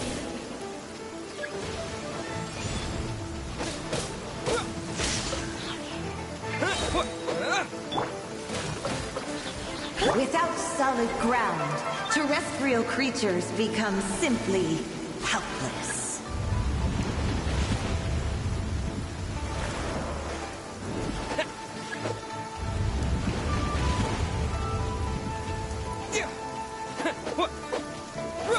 The power of water is its ability to take any shape. Come a little closer. I knew I should have stayed home.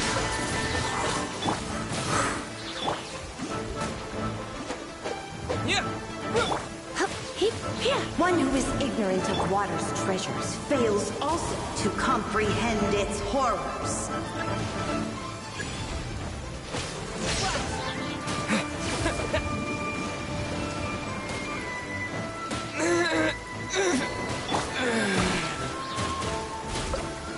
Let's see what happens when you lose your foothold.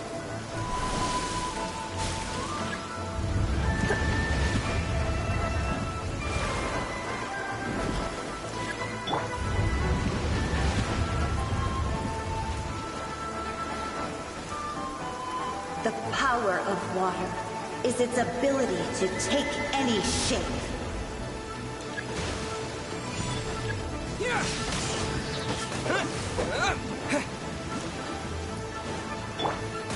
Try not to enjoy this. Following thunder! We seek but a small haven of tranquil waters. Is that so much to ask for? As long as rain falls and rivers flow, water.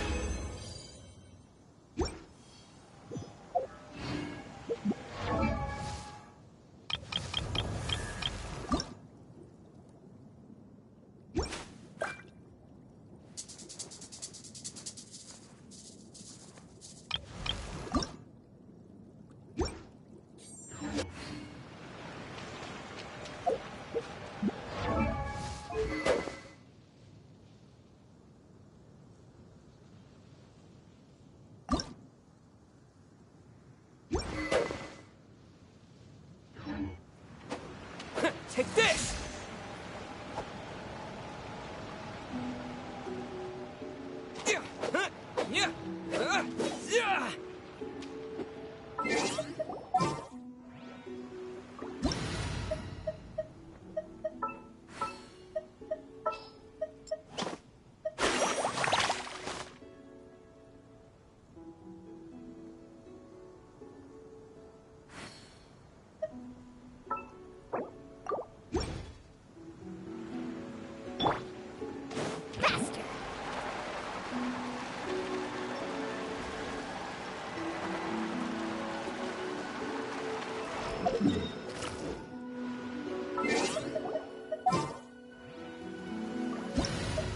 Woohoo! The slippery ground here is... An assassin from our homeland, or a fool who trespasses upon the waters of Chainsa. Coveting the shapes of the living, pure water can take on many forms. In this way, shall water deliver your punishment.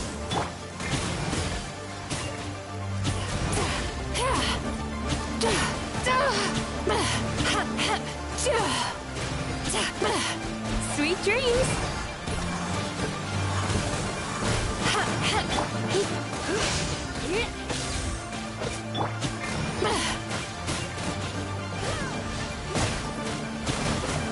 The power of water is its ability to take any shape. Time to relax. Without solid ground, terrestrial creatures become simply Will you shut up?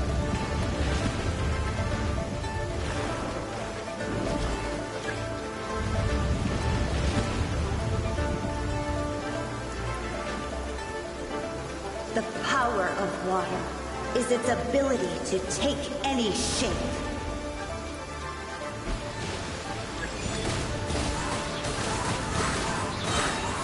Yachan, Taechan, let's go!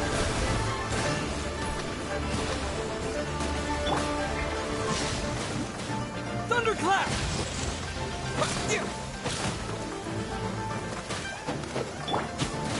One who is ignorant of water's treasures fails also to comprehend its horrors.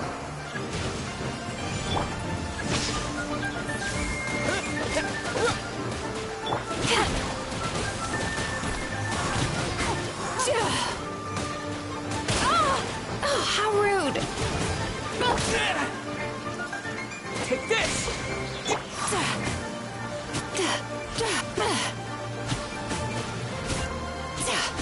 Turn that frown upside down. Ugh, a cheap shot. To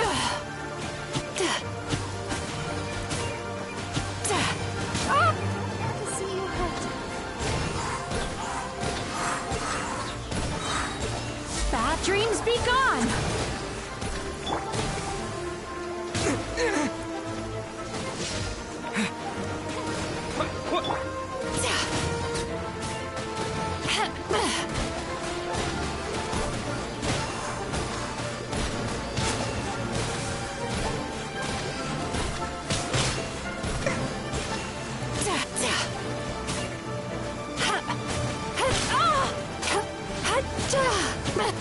Turn that frown upside down.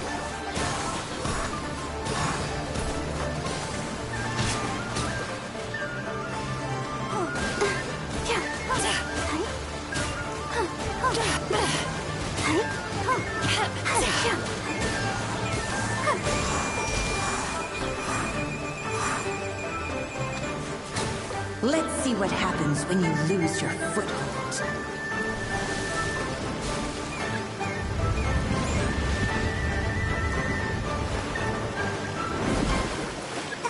Oh, my mistake. Sweet dreams.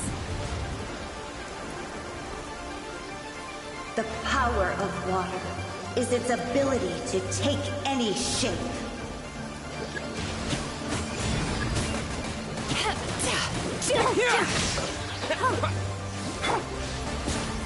Turn that frown upside down.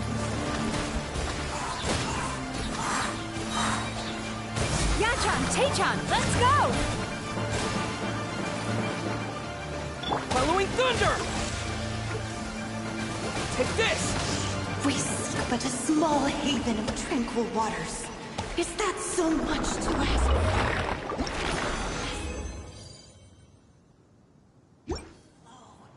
Water will exist forever.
I wonder when I'll be as tall as my big sister.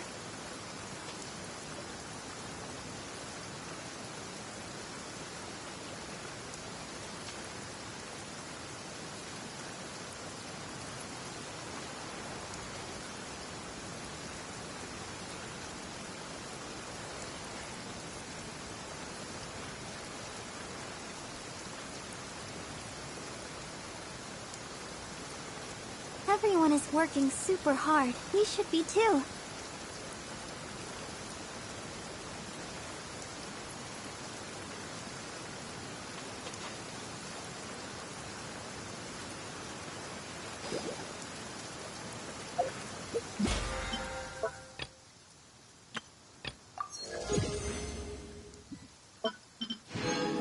Still need to go through last quarter's financial report. What a headache.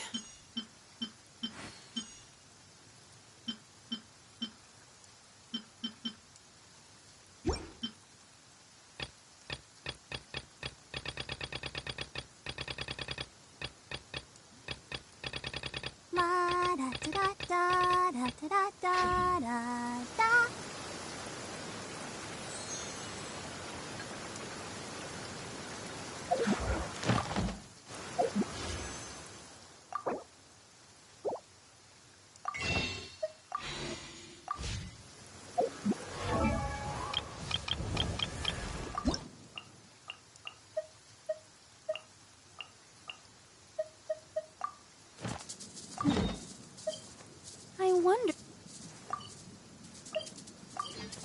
Sweet dreams!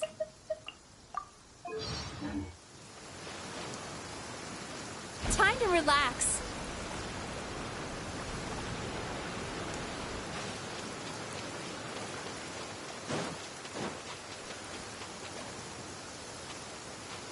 Turn that frown up. Sweet dreams!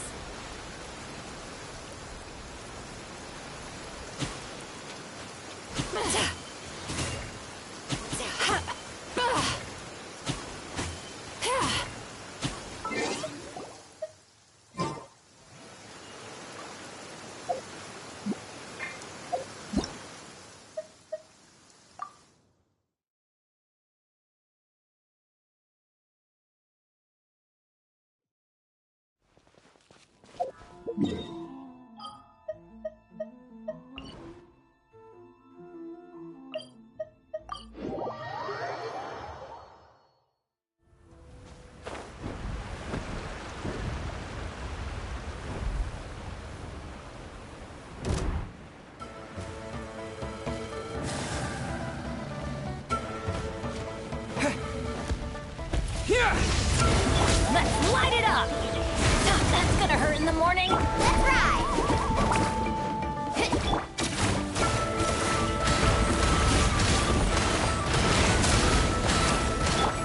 Take this!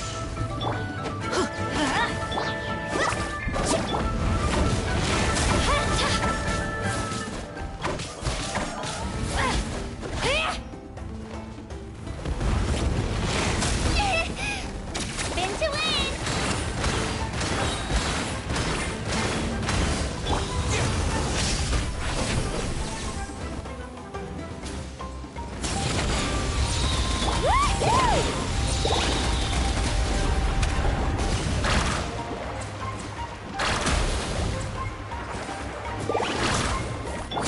Lightning flash! Carving wave!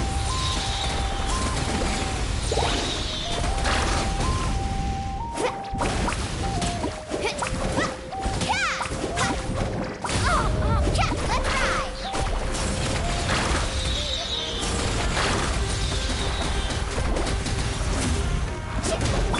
Here! Let's light it up! Everybody stand! Drilling! Check this out! That's the rope! Lightning flash! Yeah! Yeah! Yeah! Yeah!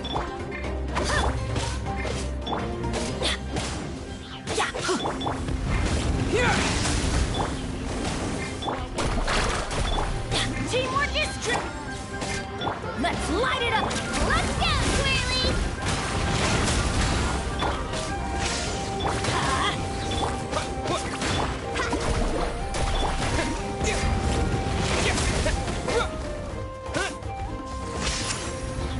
Following thunder! Carving wave! Everybody stand!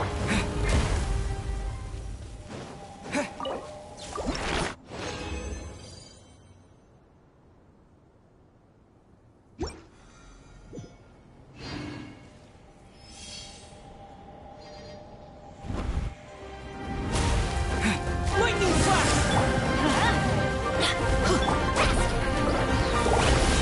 Right here!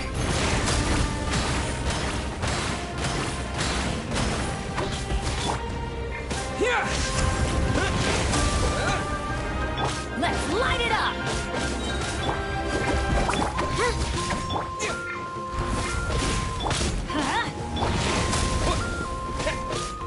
Take this! Yeah!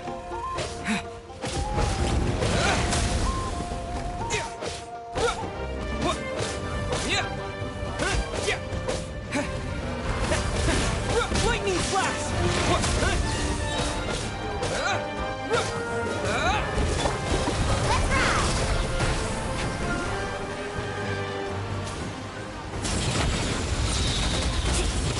Right here! Need a surfboard? Take this!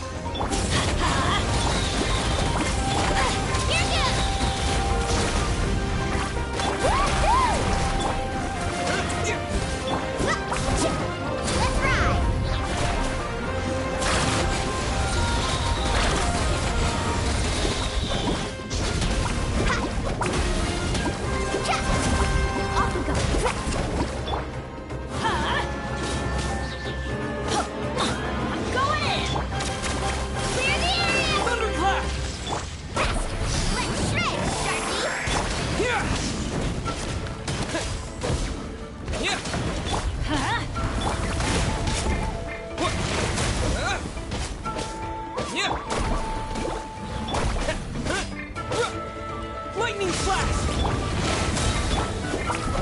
Teamwork is true! Let's ride! Yeah, take this!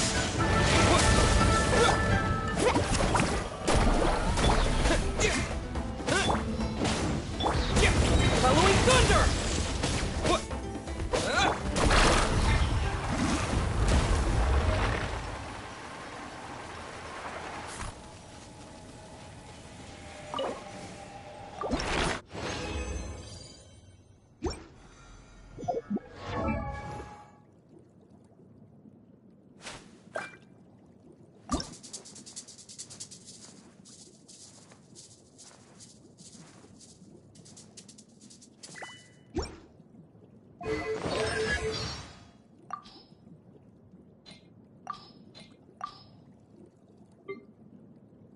Let's ride! Carving waves! Faster!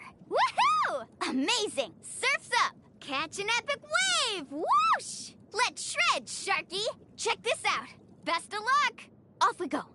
Need a surfboard? I told you today's our lucky day. The best stuff's always at the bottom. Oh no, I dropped it! Quick, pick it up! Hope I didn't just jinx us. I must protect my clients. Not my lucky day. I got this. I got this! You're not fighting alone. That's it, let me at him. That's it, let me at him. What kind of guide falls behind? No one fights alone. The journey's over.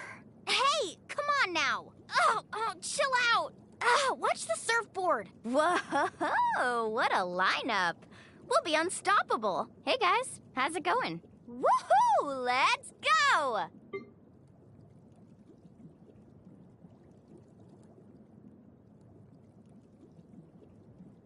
It's my lucky...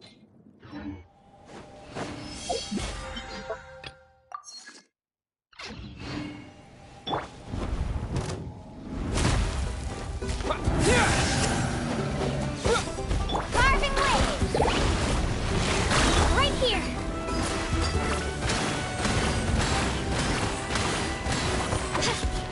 Let's light it up!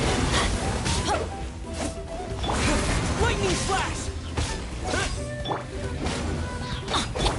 Faster! Right here!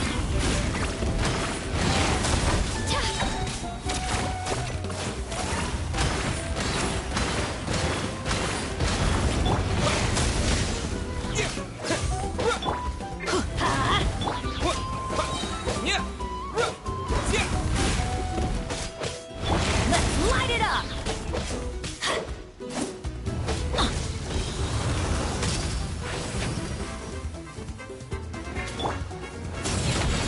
Off we go! Let's ride!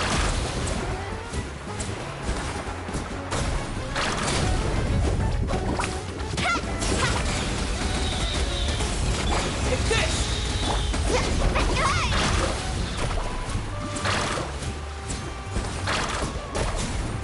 Oh, shit!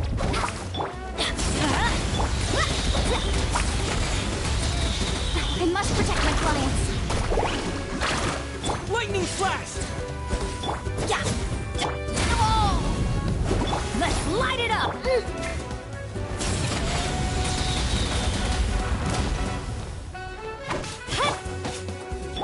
Let her rip! Drilling! I'm going in! Let's ride! Catch an epic wave! Yeah!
Whoa!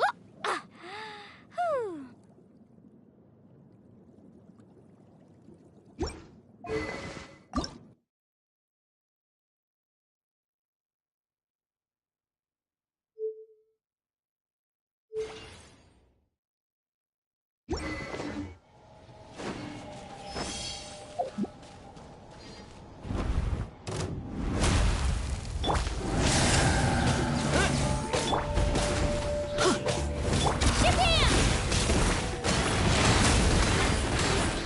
Let's light it up! Take this!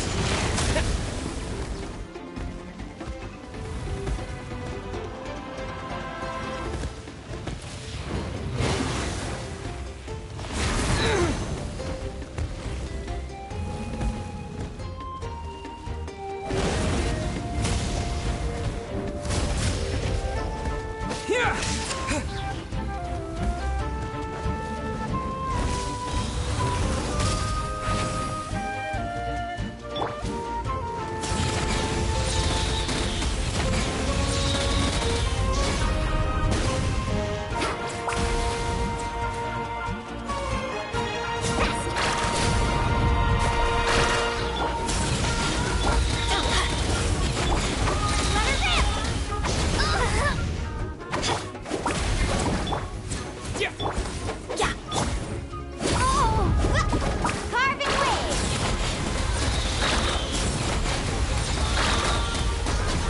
What's the surfboard?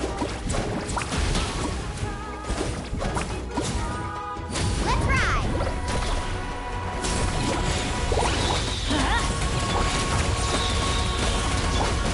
Take this!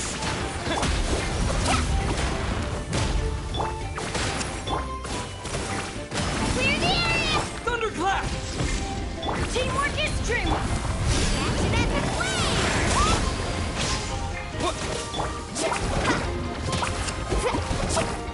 right here!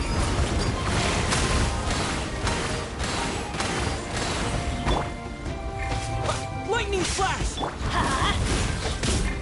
Carving wave! Everybody stand!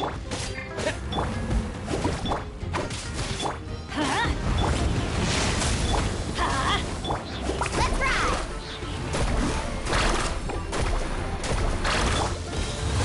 Let's light it up!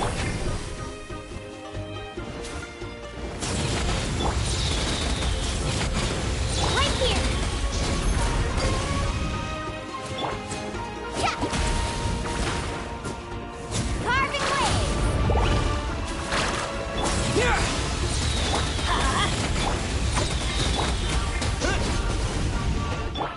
Let's ride!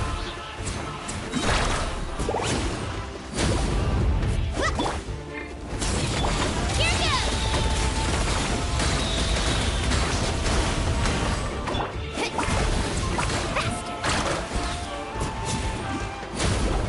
Lightning flash!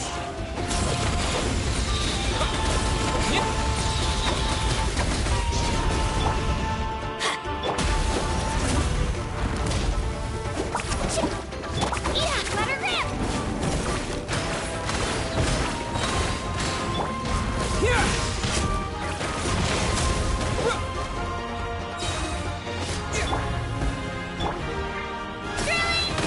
Teamwork is dreamwork!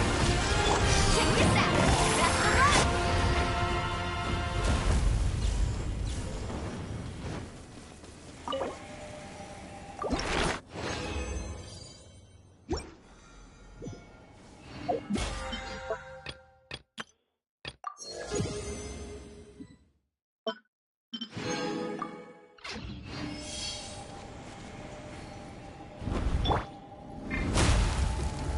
Get out of here! Out of the way! Take this! Here!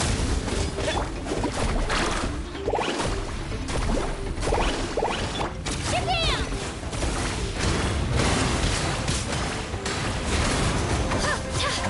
Lightning flash! Carving wave!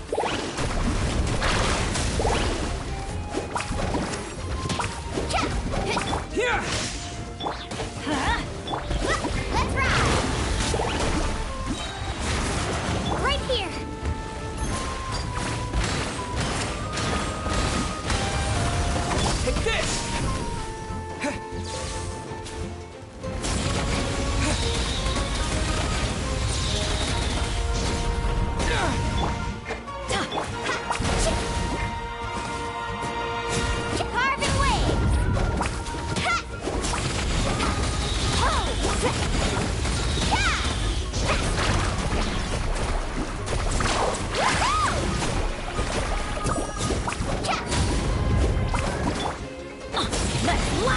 Gotta ramp!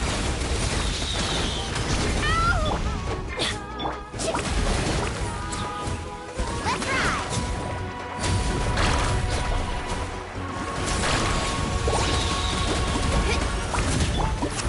Lightning flash! Clear the area! I'm going in! Thunderclap! Carving wave! Let's stretch! Take this! Huh? Oh, fast!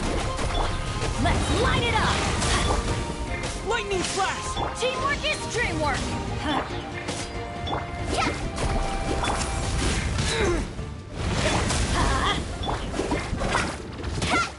Carving wave! Take this!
Can't see?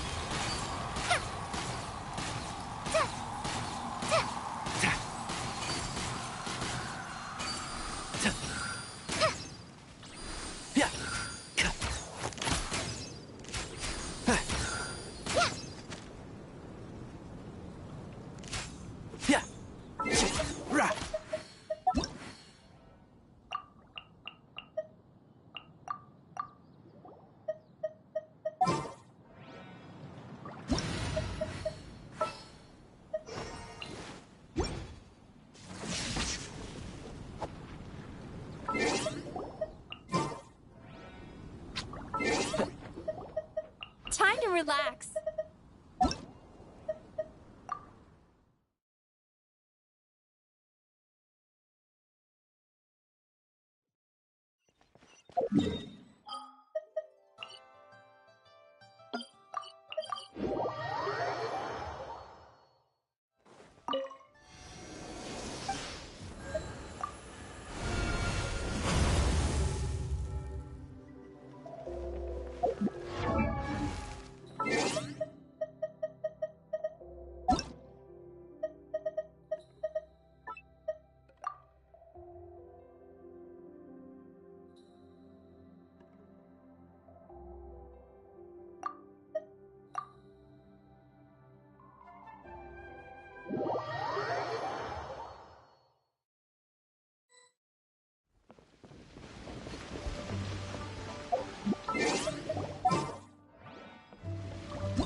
Time to relax.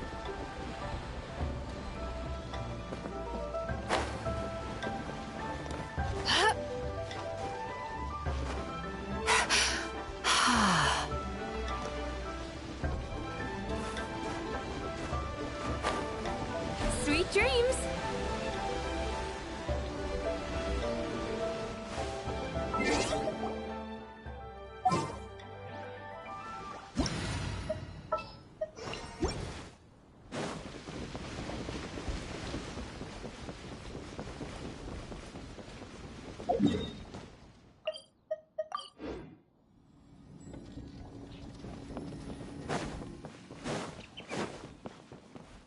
Huh.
An assassin from our homeland, or a fool who trespasses upon the waters of Chainsa.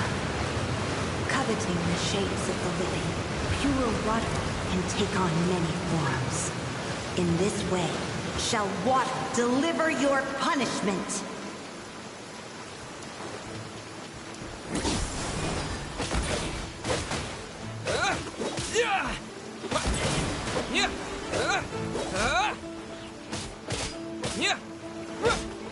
The power of water is its ability to take any shape.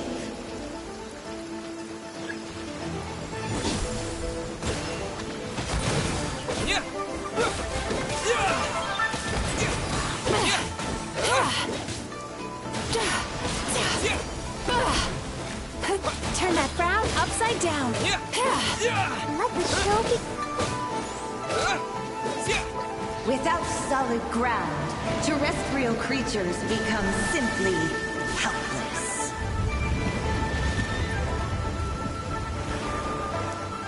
The power of water is its ability to take any shape.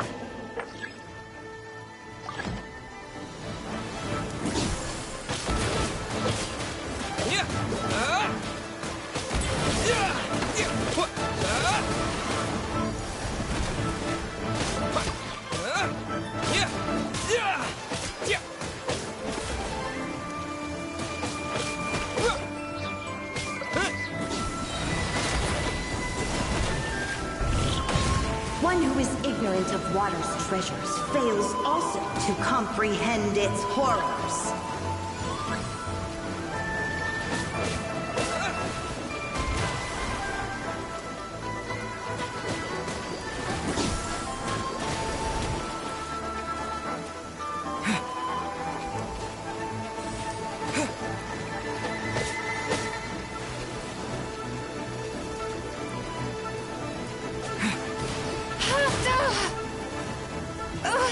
I can still feel the pain.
Let the show be.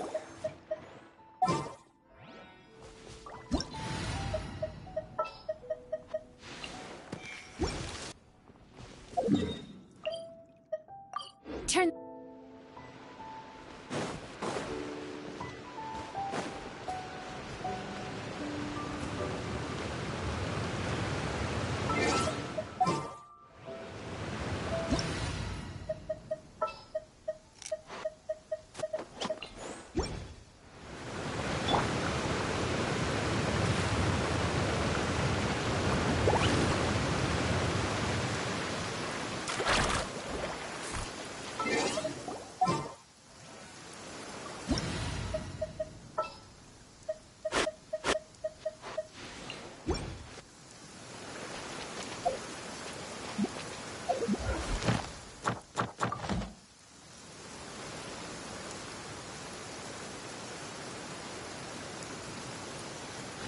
An assassin from our homeland, or a fool who trespasses upon the waters of Chainsa. Coveting the shapes of the living, pure water can take on many forms. In this way, shall water deliver your punishment.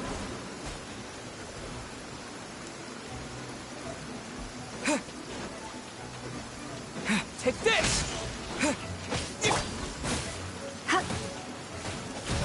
The power of water is its ability to take any shape.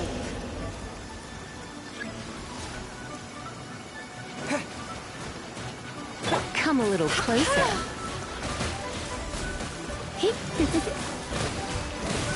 Without solid ground, terrestrial creatures become simply helpless.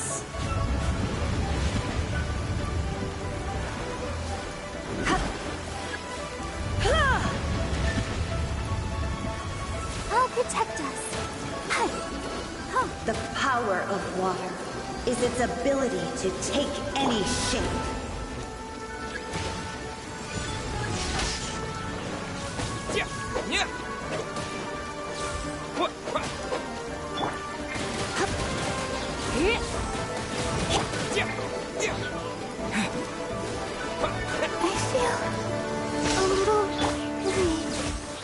One who is ignorant of water's treasures fails also to comprehend its horrors.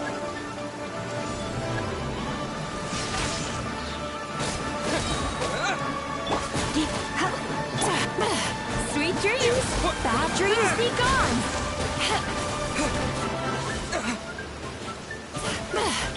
Let's spark things up a little. Let's see what happens when you lose your foothold.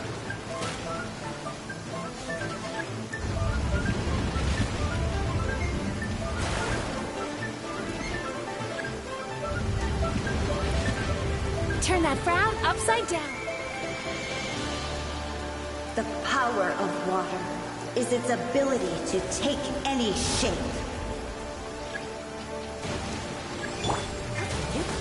Come a little. Yeah. Yeah.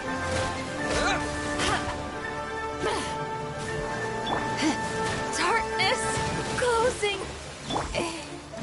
We seek but a small haven of tranquil waters. Is that so much to ask for?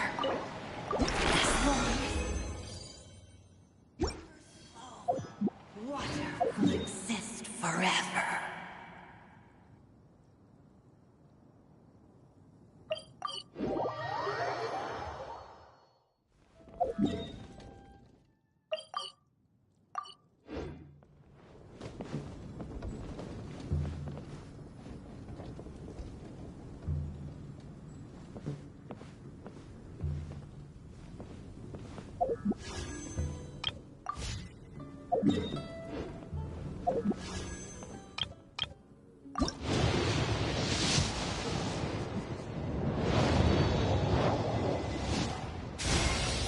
Hi there, I'm Tainari, Forest Watcher of the Avidia Forest. Last night tasted wonderful. Thank you for sharing it with me.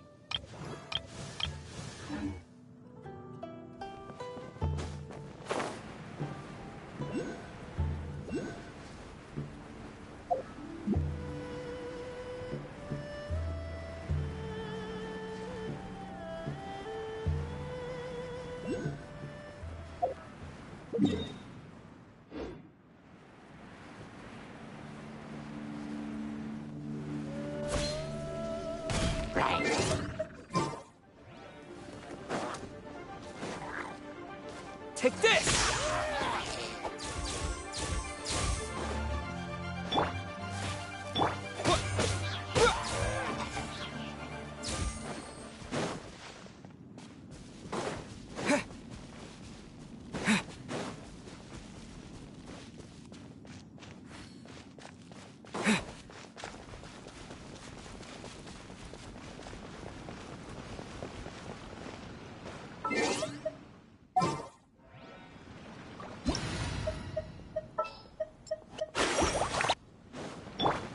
Off we go.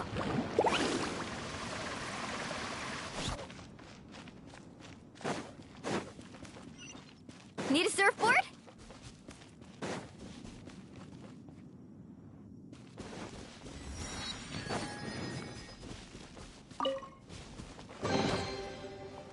Off we go.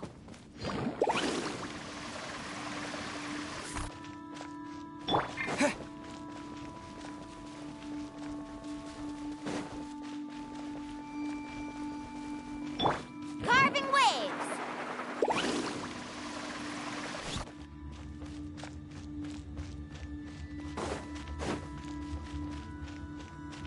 Faster.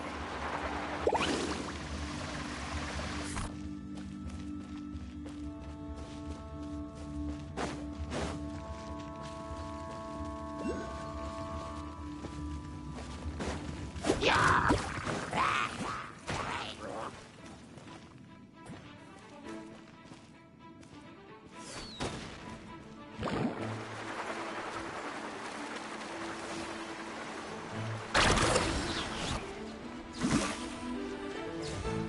Need a surfboard? Let's ride!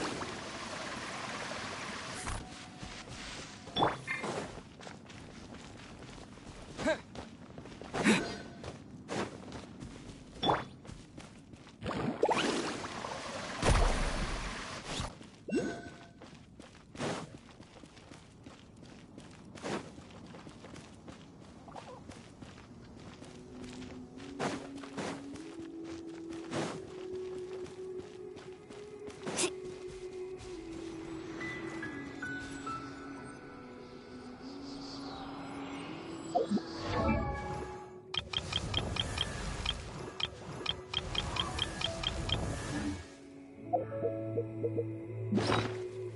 Whoa! Whoa! Ah.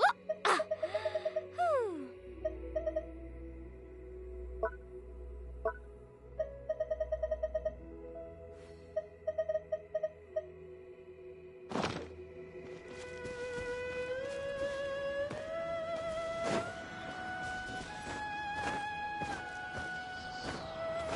Off we go.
Yeah, lightning flash!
Let's light it up!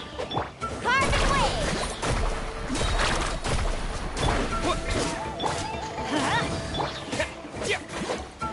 Lightning flash!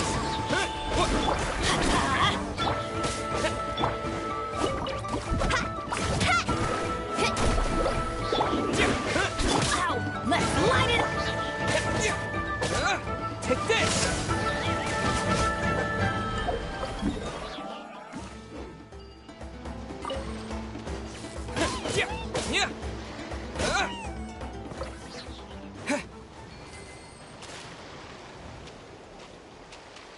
Let's ride!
Lightning flash!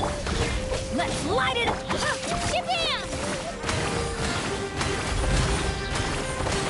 Yeah! Take this!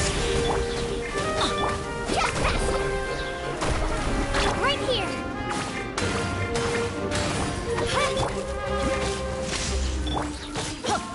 Carving wave!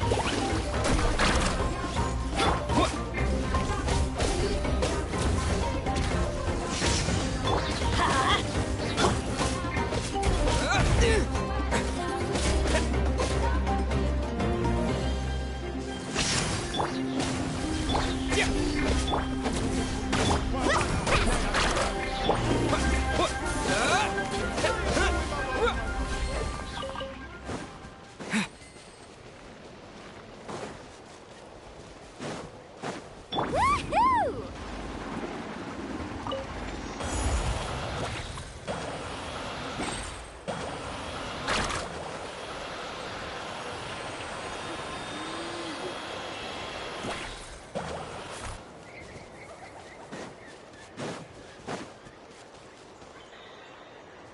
Carving, how about we explore the area ahead of us later?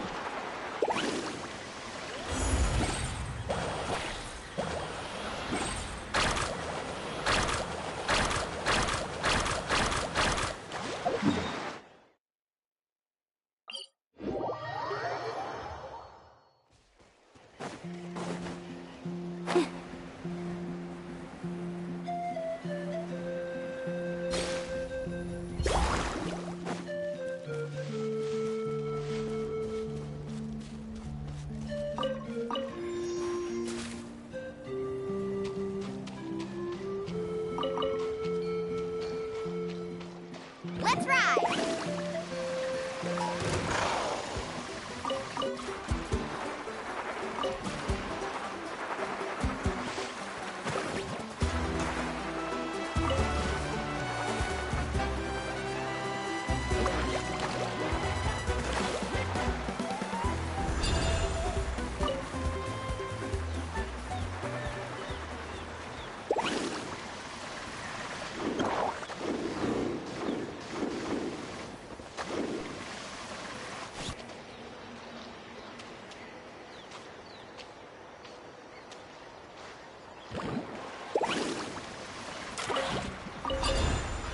Huh? Who's this customer?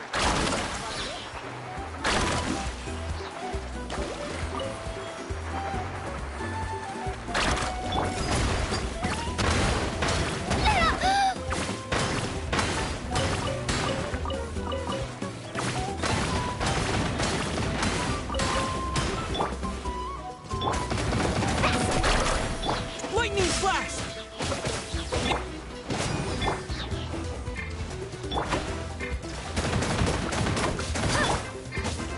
Let's light it up! Here! Tour's over.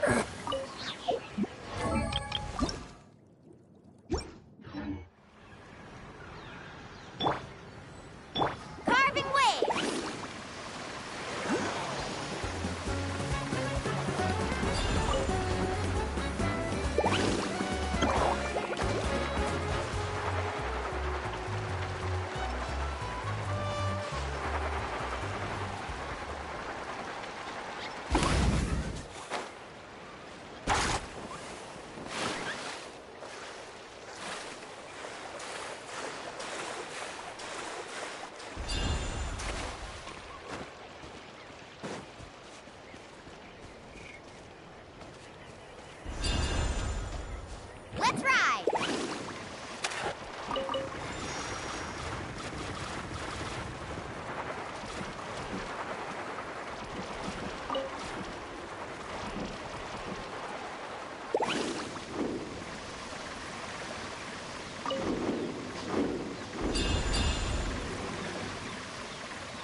Carving waves!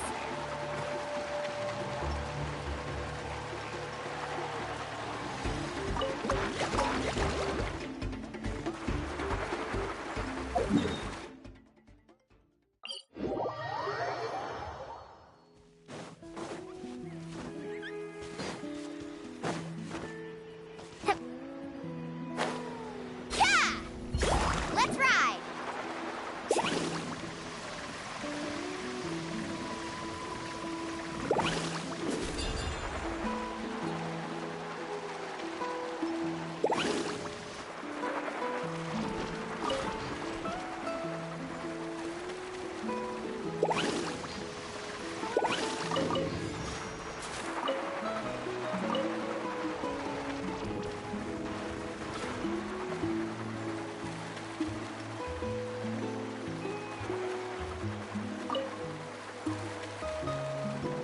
Off we go!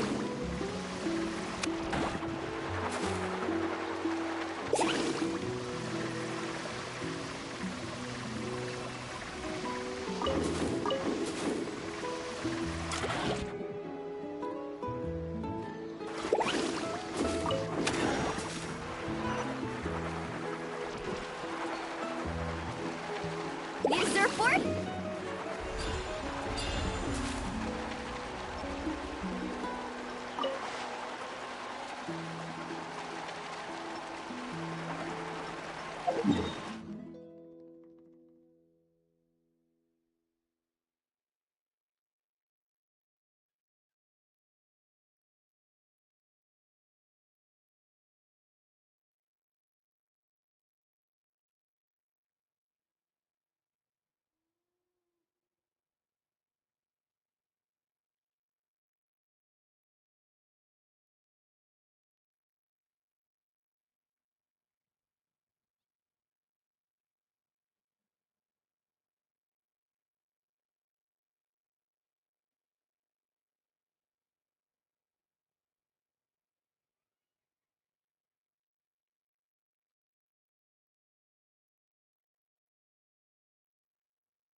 How about this?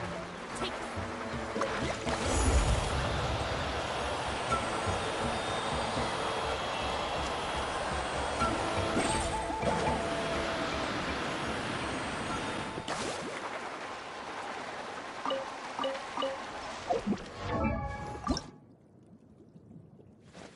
Woo!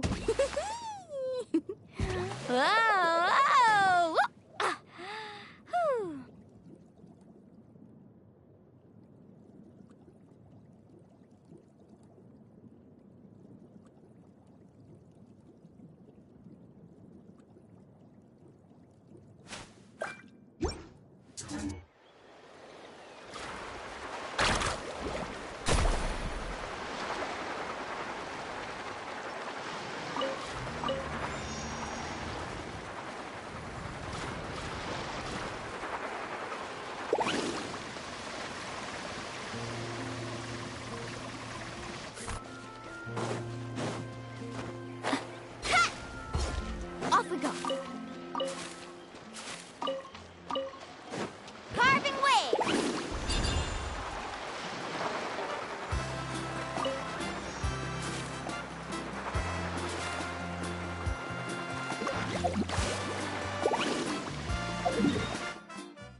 That's an epic wave!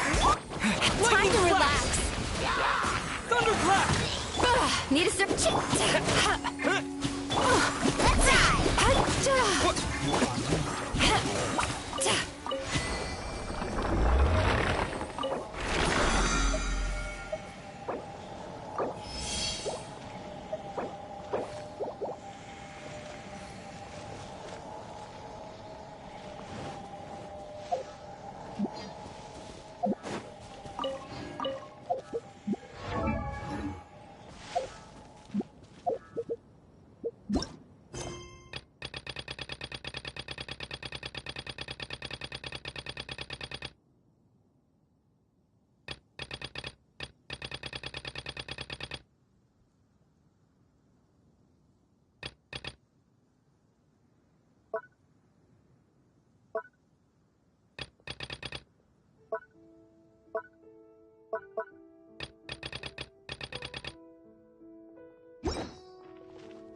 Check this out! Best of luck!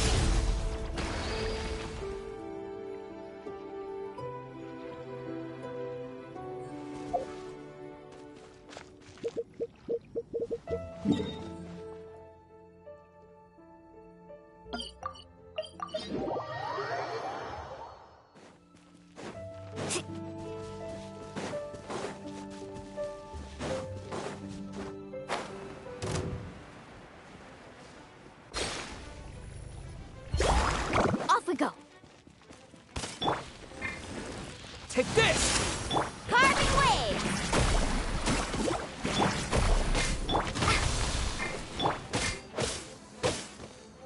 Here! Yachan, Taechan, let's go! Time to relax.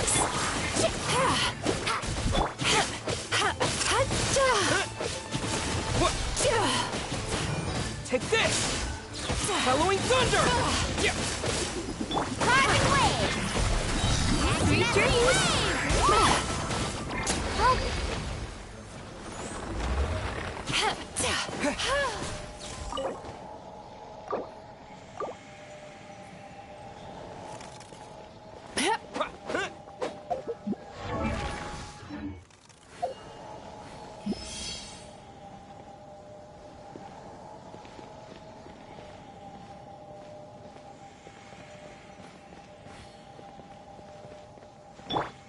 Let's ride! Let the show begin.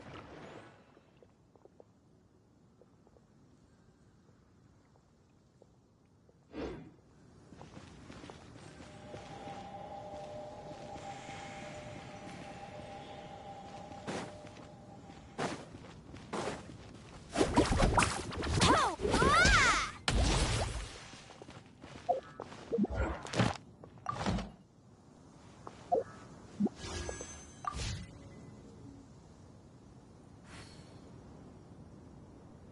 Faster! Need a surfboard?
I'm so grateful that Miss Navia was so understanding. To be perfectly honest, I didn't know if I was ready to meet her. It's always easiest to just run away from your problems. But that never fixes anything. You can't get around the obstacles without facing them. So that's why you were nervous when they brought up Poisson? Yeah. I'd be lying if I said I wasn't scared of coming back here. Still, I felt it was something I had to do. As I was saying before, I want to see for myself the things that I never could in the past. I'd be overjoyed if the people here could find it in their hearts to forgive me. But they're more likely to unleash a tirade of vitriol against me, which, of course, I completely understand and accept. Yeah, I can tell people are watching me. I'm sure some people here see the idea of someone coming to Poisson dressed as the Hydro Archon as extremely disrespectful. I used to be terrified of the gaze of other people, especially when they had suspicion or resentment in their eyes. I guess I wasn't quite ready for this after all. I'm not surprised you're making yourself go through all of this. I can't let myself see only the things I want to see. How would that make me any different from before? Look! There seems to be a crowd gathering over there.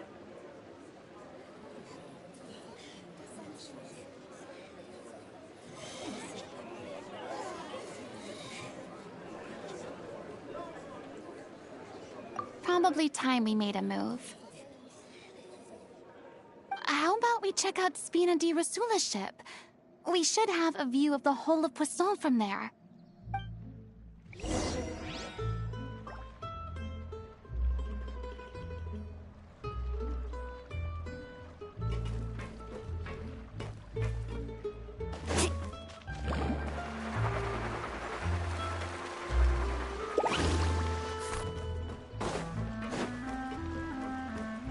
Off we go.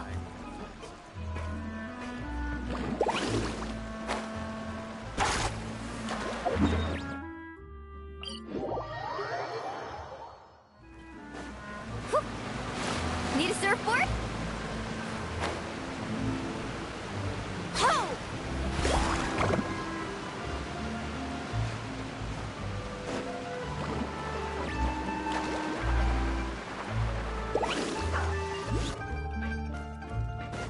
Off we go.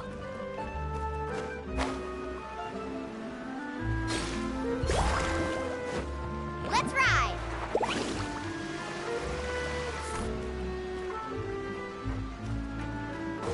Need a surfboard?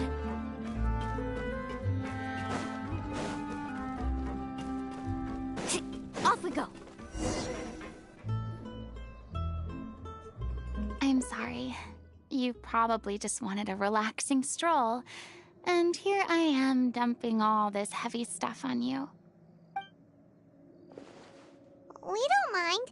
It's actually refreshing to see a different side of you. Great. Well, I appreciate your company, so please don't disappear just yet. I don't know whether you can tell, but the years of suffering and loneliness aren't the only reason I have a hard time facing up to who I used to be. As I stand here by the ship, I can't get the images of the rising water out of my mind. One after another, people were taken by the water. All those treasured lives and memories washed out of existence in an instant. They thought their god would protect them. They had absolute faith that when disaster struck, a divine power would save them from harm. And all the while, I played my part to perfection to convince them that was true. But then the floodwaters finally came, and the Hydro Archon did nothing. You shouldn't look at it like that. You were only doing your duty. I've had to go through so many moments like that for the sake of protecting the truth. As time went on, it got harder and harder to bear, and I became more lonely and isolated. Eventually, I realized I had nothing left except the truth. I became terrified of completely failing in my task, and was haunted by the thought of being left all alone, weeping on my throne.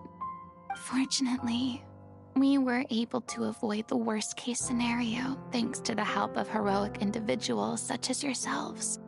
Everyone rose to their responsibilities, and I finally regained my freedom.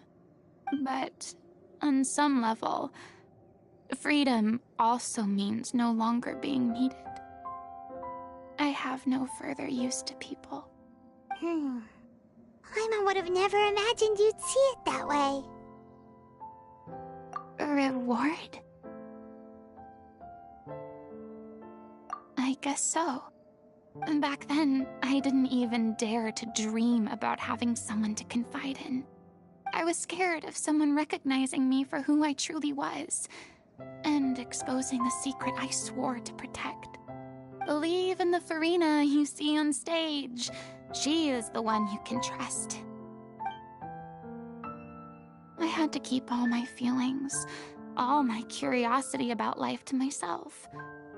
No one could be allowed to know. That's what I really meant when I said I'm no good at maintaining relationships. So that's where you were coming from. Paimon totally thought you were just a bit of a diva at heart. Could you please get off my case? I don't know what's gotten into you today. I'm making an effort here. You could at least try to do the same.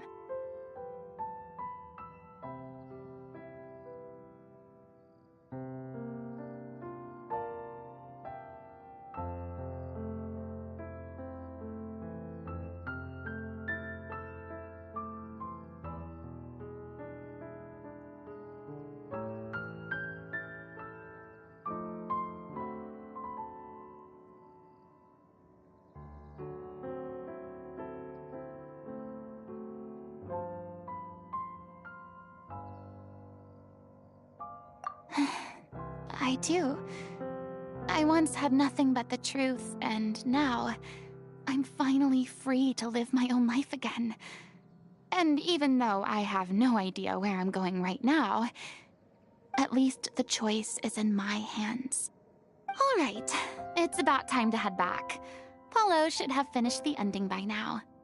Sure! Okay, let's head back and check it out.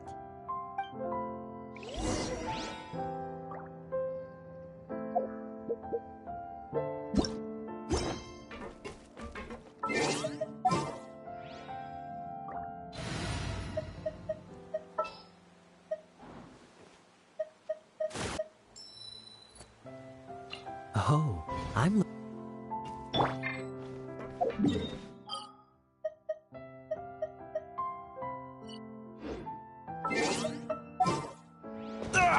That was unexpected. There's still a long...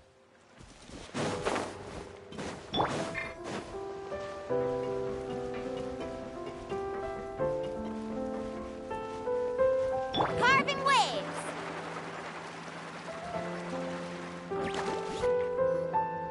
Didn't you say you needed to watch what you eat?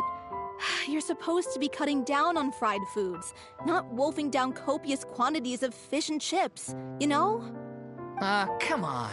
It's not every day we get to dine at Spina di Rosula's expense. Can you believe how generous she is? I'm not about to pass on free food. Anyway, my character doesn't need to be slim and good-looking. That's your job. Are you kidding me right now? It's not your character's health I'm worried about, it's yours.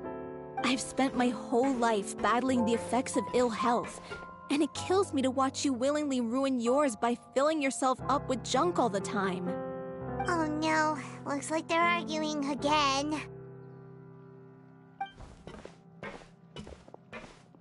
We're back! Could you maybe put your differences aside for a moment? Ah, you're back. We've been enjoying Spina di Rosula's VIP treatment in your stead. Paulo's nearly done. We shouldn't have to wait too much longer. Great! So you were discussing your characters, right? We heard she's playing the Oceanid who turns into a human girl. What about you? Me? I'm an Oceanid too. He was originally supposed to take the form of a crane, but he outgrew that role. Well, the costume at least. So now he's playing the boar instead. Sorry. The boar's not a bad character, actually. He's the one who raises the little Oceanid, yes? That's right. He has some pretty memorable lines too, like when he imparts some solemn words of wisdom to the little Oceanid. If you become human, you can reveal your secret to no one. You will face suffering and loneliness. Is this truly what you want? Wait, that sounds kind of familiar. It's the most important line in the whole script. I think it's a symbolic statement about our director's life and legacy. She kept quiet about all the trials and tribulations she faced in running our troupe, allowing us to devote ourselves fully to performing. It was only after she was gone that we realized how tough her job really was. You mentioned earlier that the troupe is like your home. Yeah. I was born with an incurable illness, and once my family found out it couldn't be treated, they decided they didn't want me anymore. I spent some years taking whatever work I could find and trying to manage my illness with various medicines. But whenever I had a bad flare-up, I'd be lying in an alleyway for days at a time. It was like that until the director found me one day. She told me I had a great voice and asked if I was interested in studying singing from her. I said yes. She took me under her wing, taught me to both sing and act, helped me find Mora for my meds, took care of me when my condition decided to flare up.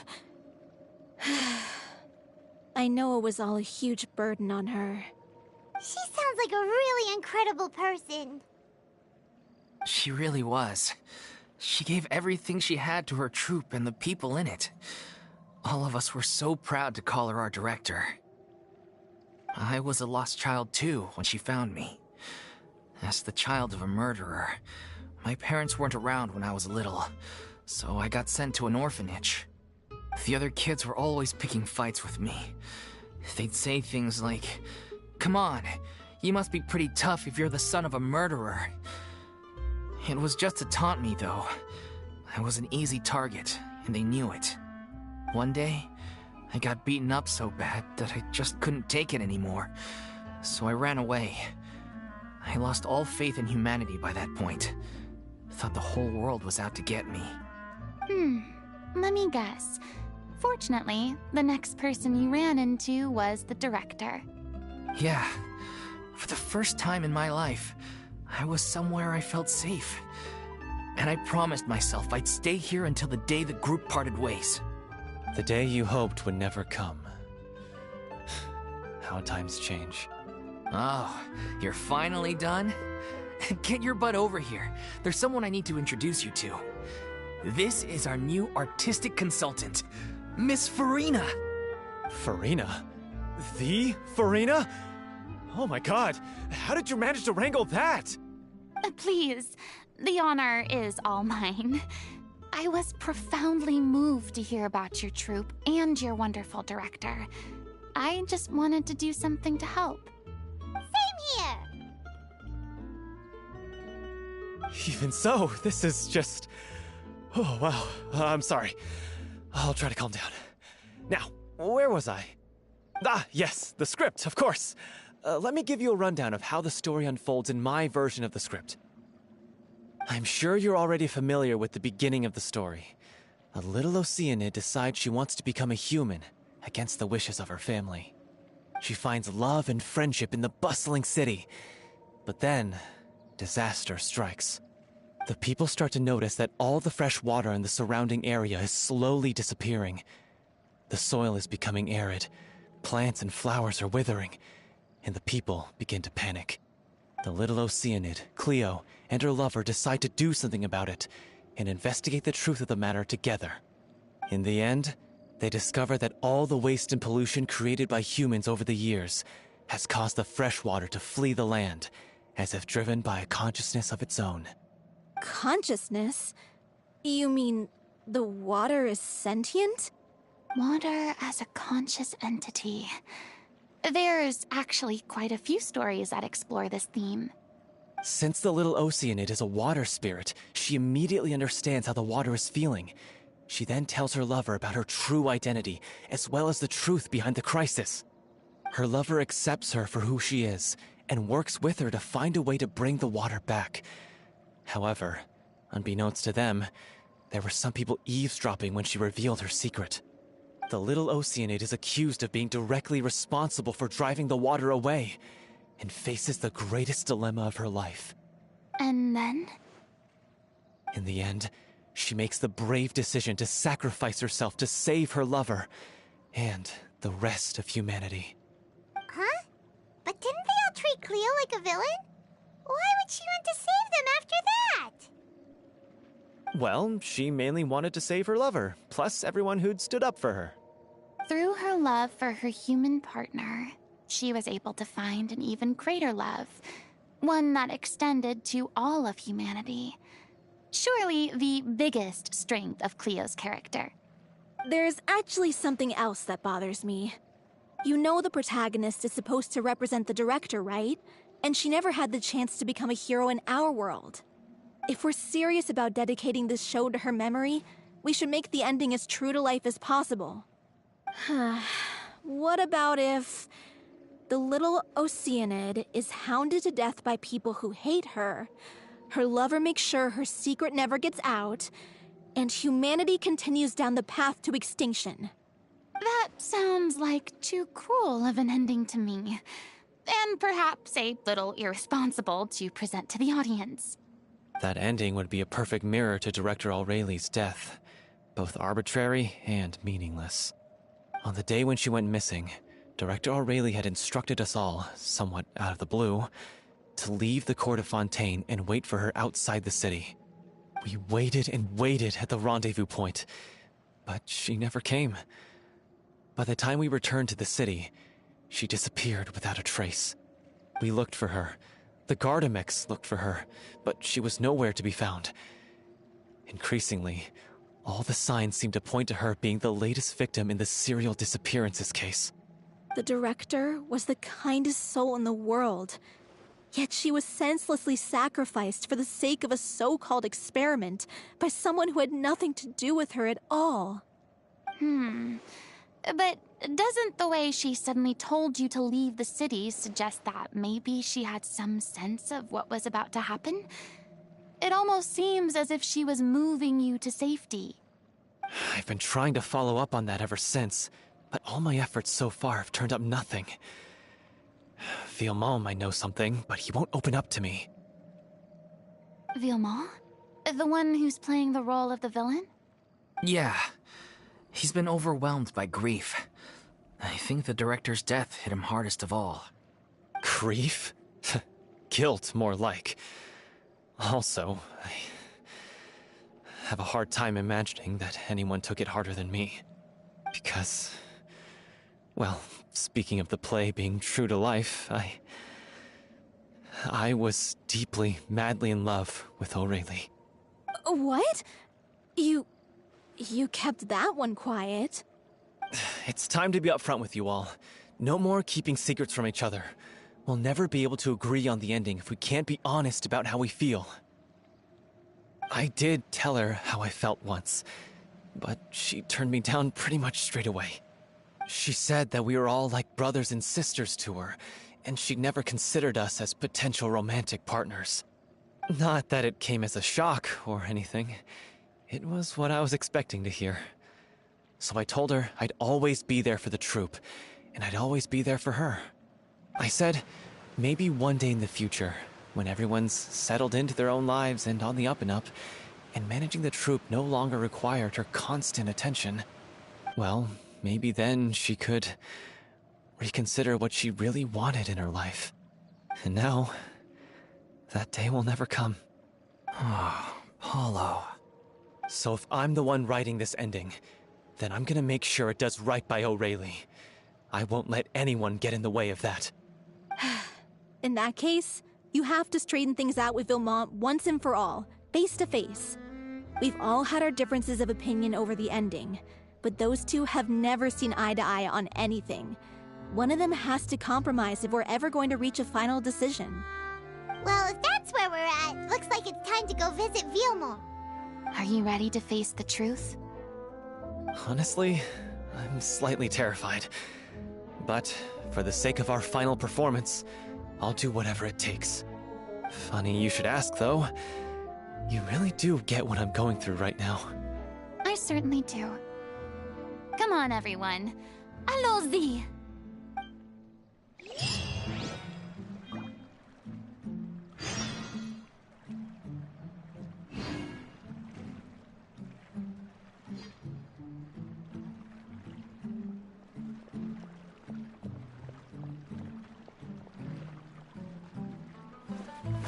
Woo!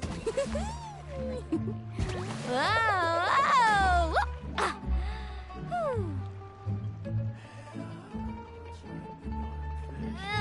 Come on! What should I do today? The most important part of going out to have fun is, well, going out. So just show up and I'll handle the rest.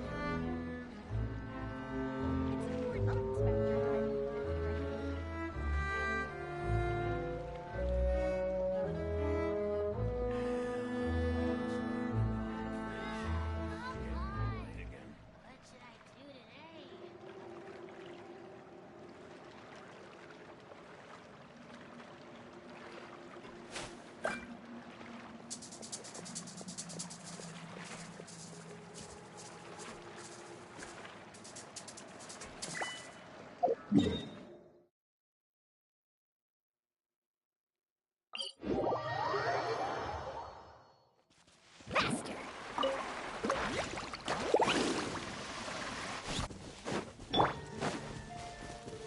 Spin to win! This is tough going.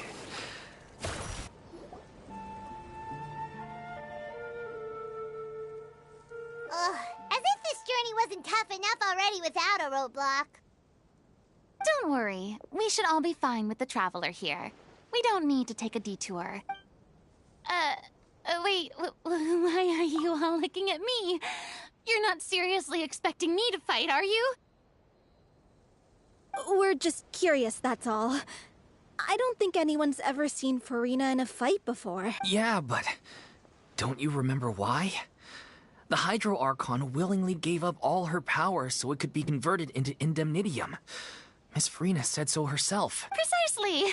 And I'm not even the Hydro Archon anymore, so all my power is gone anyway.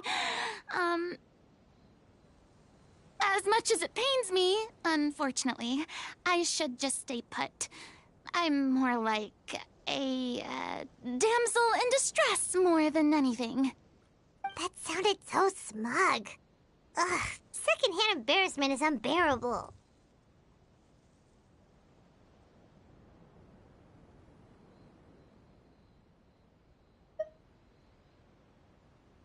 Hey, lay off, all right? My bluff is hanging from a thread here. I'm sorry. I got carried away. Please help us out, would you? Aw, too bad. I was so pumped to feast my eyes on fight mode Farina. Sorry to leave all the heavy lifting to you. Don't worry, piece of cake.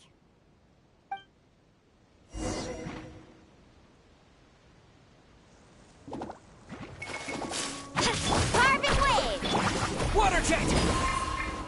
Let's light! Teamwork is dreamwork! Yeah! Here goes!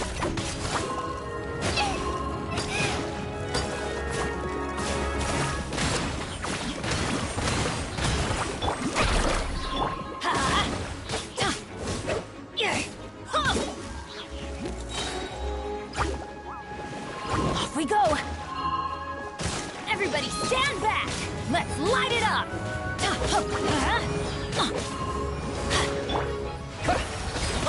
Let's light it up!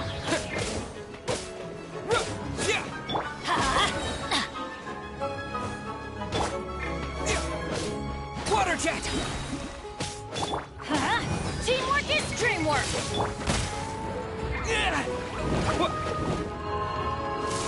Bombs away! Water jet! Clear the area! Let her rip!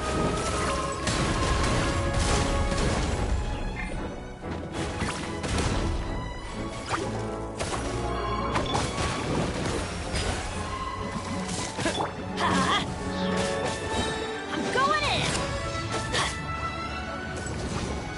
Take cover!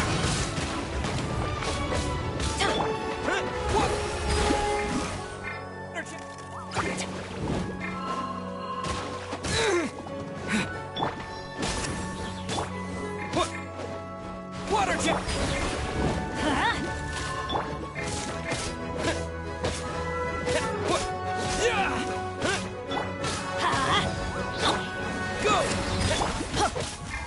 Everybody stand back! Bravo! Good show! You certainly live up to your reputation. Yeah, thank you. Anyway, the path is cleared now, so onwards and upwards.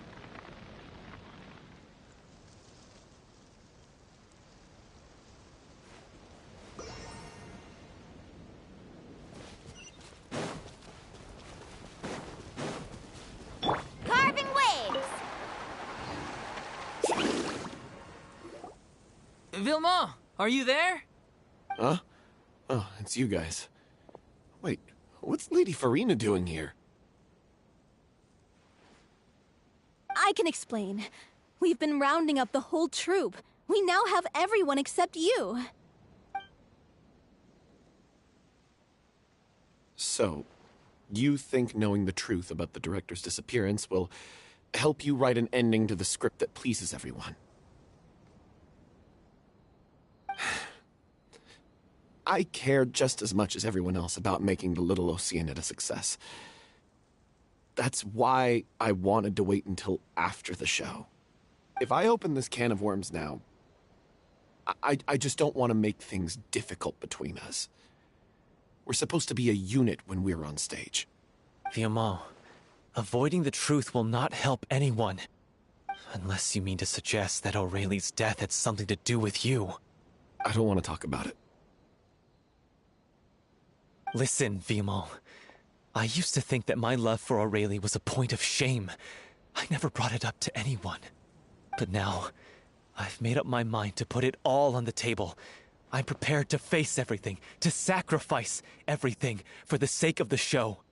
The Little Oceanid cannot be complete unless we do justice to Aurelie on an emotional level.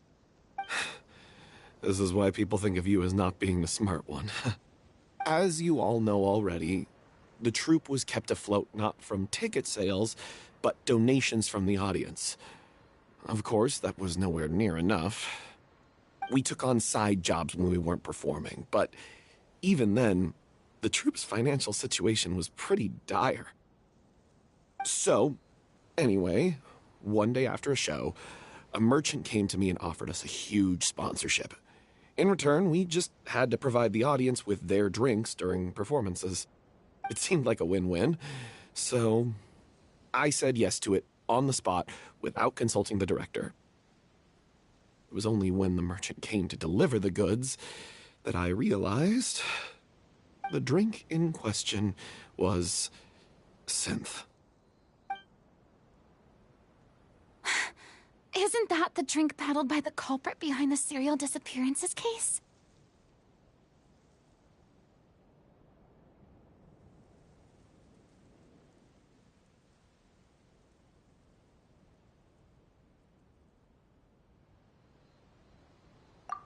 I freaked out when I saw the boxes. And I told the director everything right away. She was completely shocked as well.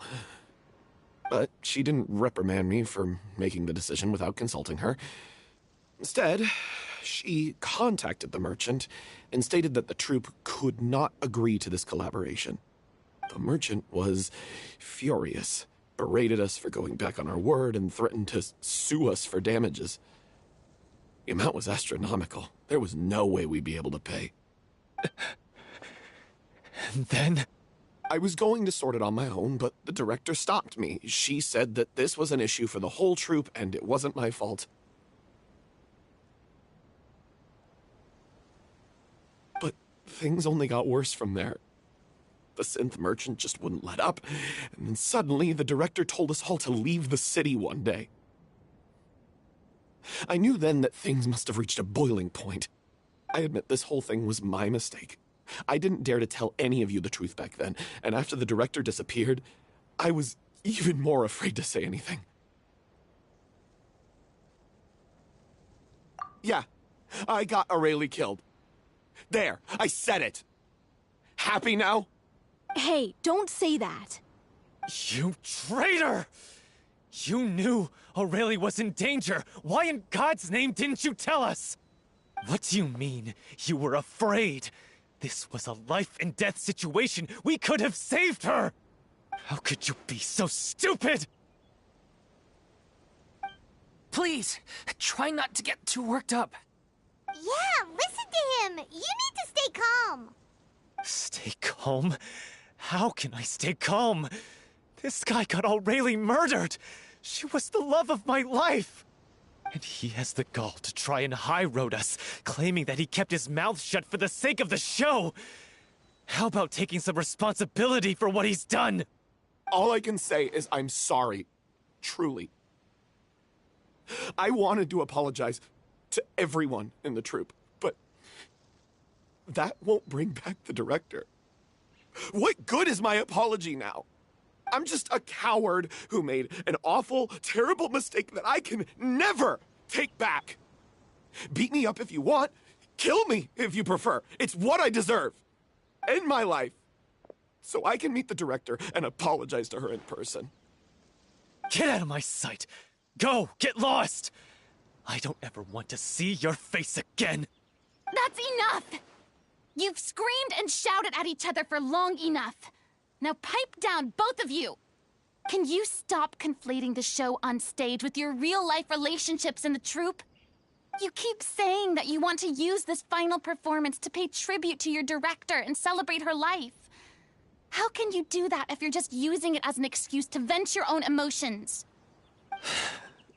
You're right.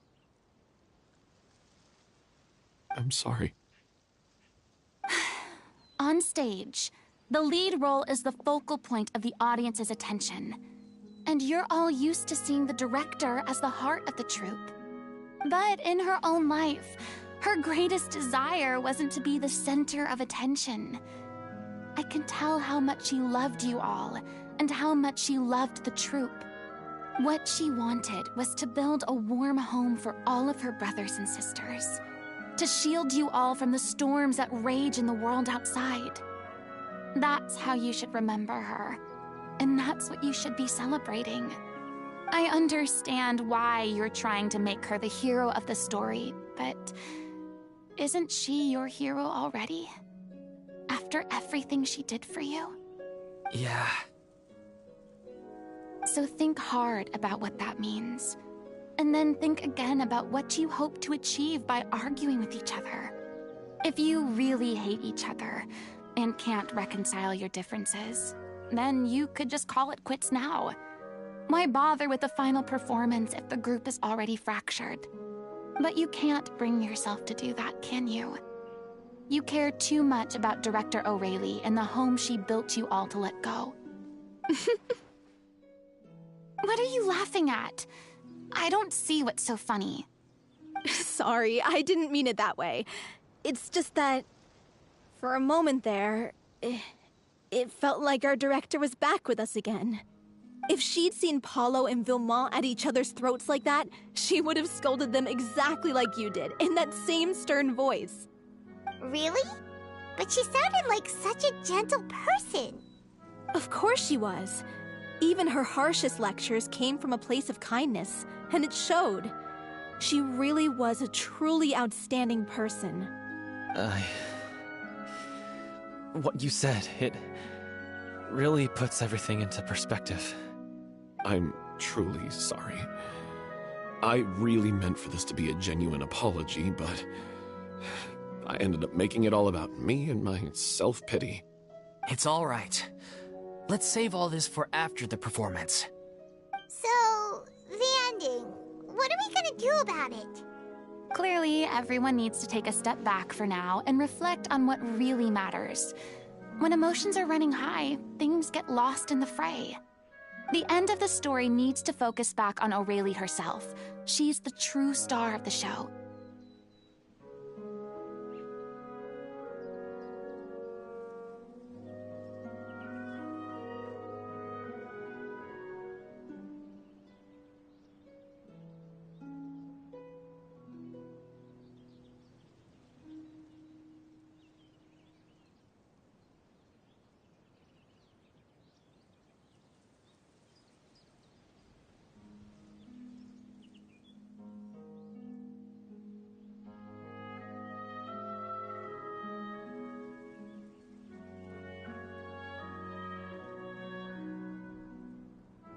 What do you mean? The Traveler is right. You once investigated that underwater synth base and recovered items belonging to the victims. If you could find anything that Aurelie left behind, perhaps we can get a better sense of what she went through in her final days. You really think that's possible? I trust that nobody would object to the ending of the story being based on Aurelie's true feelings. No. Well, we'll leave this in your capable hands. Come, let's pay a visit to the Palais Mermonia. The rest of you, head back to the rehearsal location for now, and wait for our good news.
You can only do so much on your own, but with a group, anything's possible.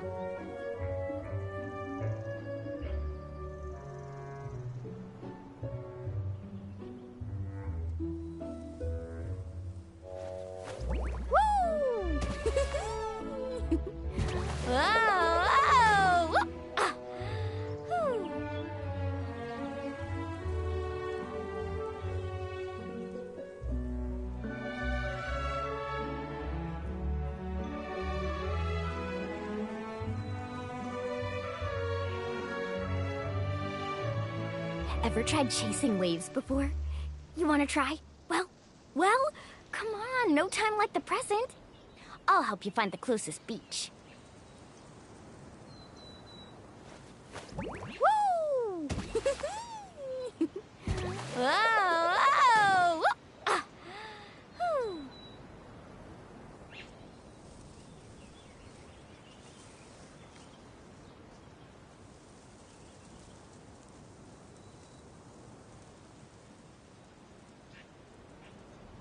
You can only do so much on your own, but with a group, anything's possible.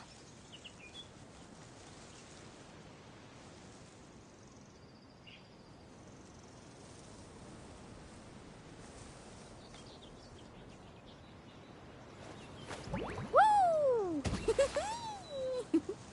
Whoa! Whoa! Ah. Whew.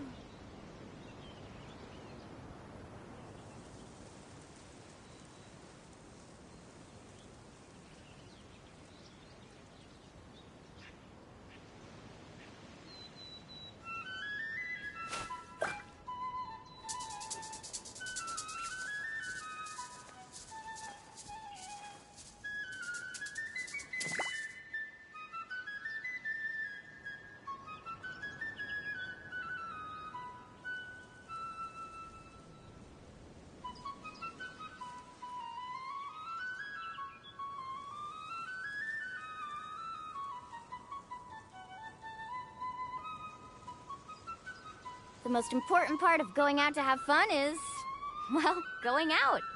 So just show up and I'll handle the rest.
Ever tried chasing waves before?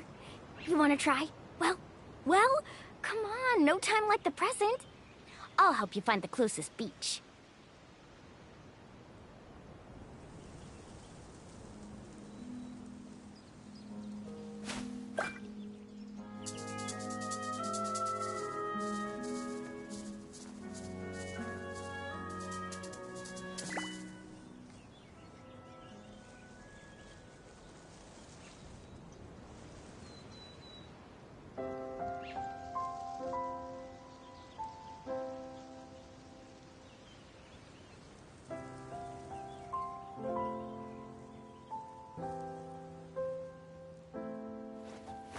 Woo!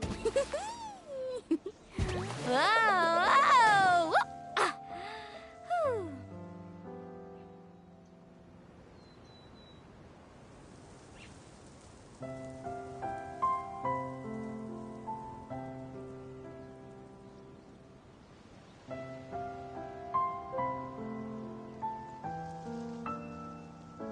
You can only do so much on your own, but with a group, anything's possible.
Whoa! Whoa!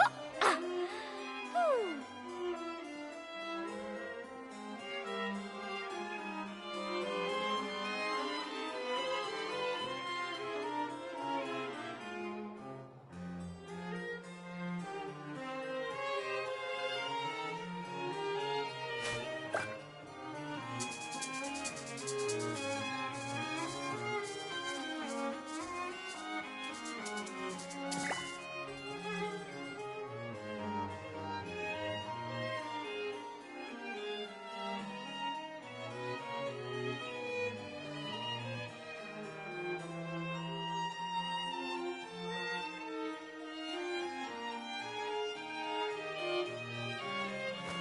Woo! Whoa! Whoa! Ah. Whew.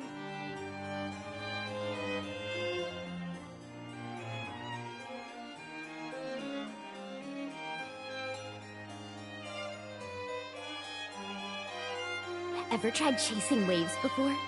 You wanna try? Well, come on, no time like the present. I'll help you find the closest beach.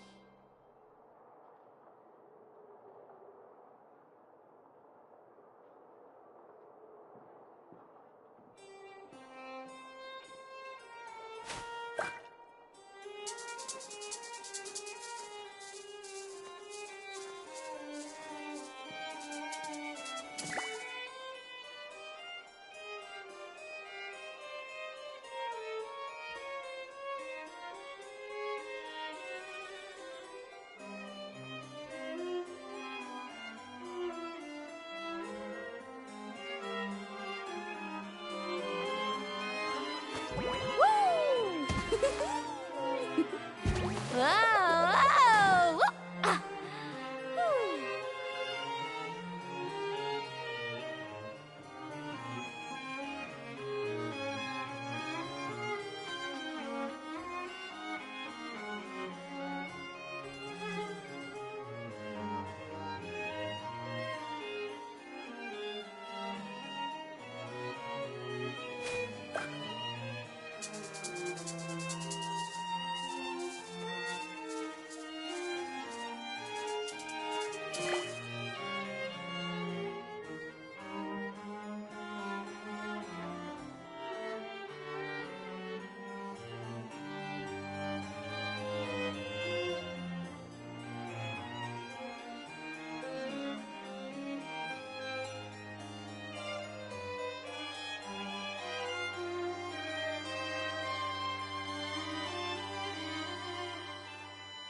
Whew. Woo! Whoa! Whoa! Ah. Whew.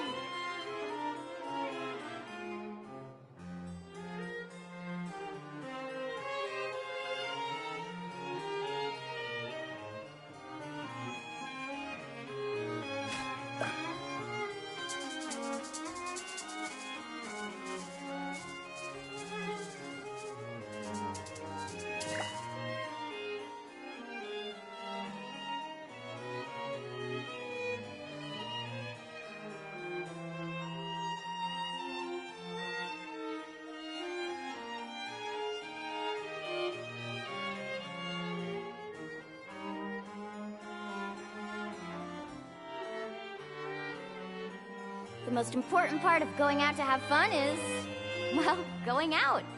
So just show up and I'll handle the rest.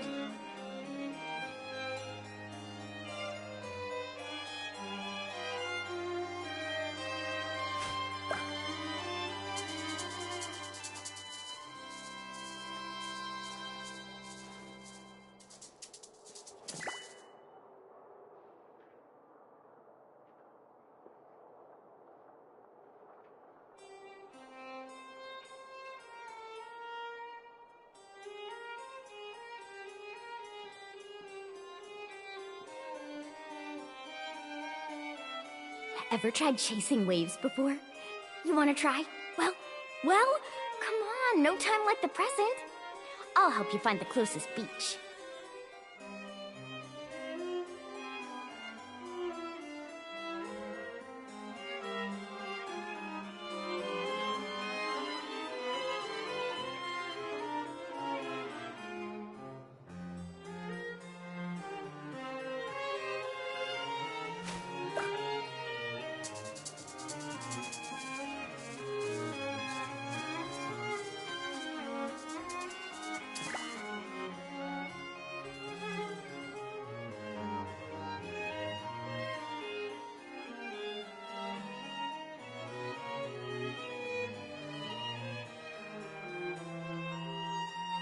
You can only do so much on your own, but with a group, let's ride!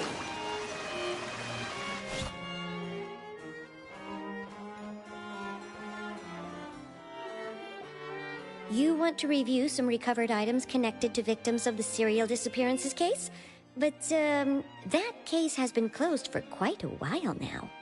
Still, since you were the ones who discovered and submitted the evidence in the first place, you don't actually have to submit an application. Okay, please hold on. I'll have someone dig them out.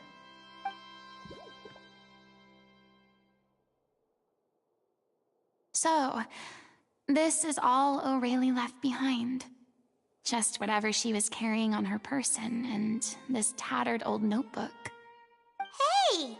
It's full of script lines! And sketches too! Looks like they show where the different props should be placed on stage. Let me take a look. Maybe there's something in here from after she was kidnapped. Aha! I found something. To whoever discovers this diary. Let's see.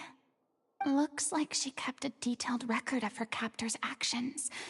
She even mentions the truth behind the experiments on dissolving young women.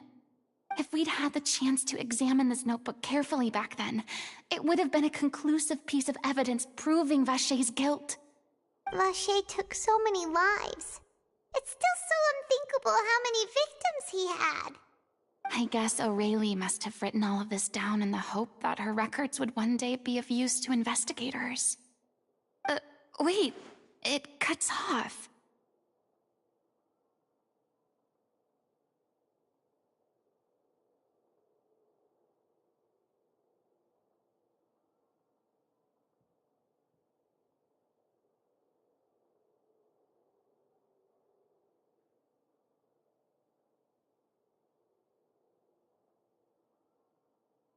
Her handwriting here gets patchier and more illegible by the line. She probably didn't have much strength left. Her final words are... I'll let you read them for yourselves.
She was so terrified.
She may have been a mighty hero in the eyes of her troop, but at the end of the day, she was only human.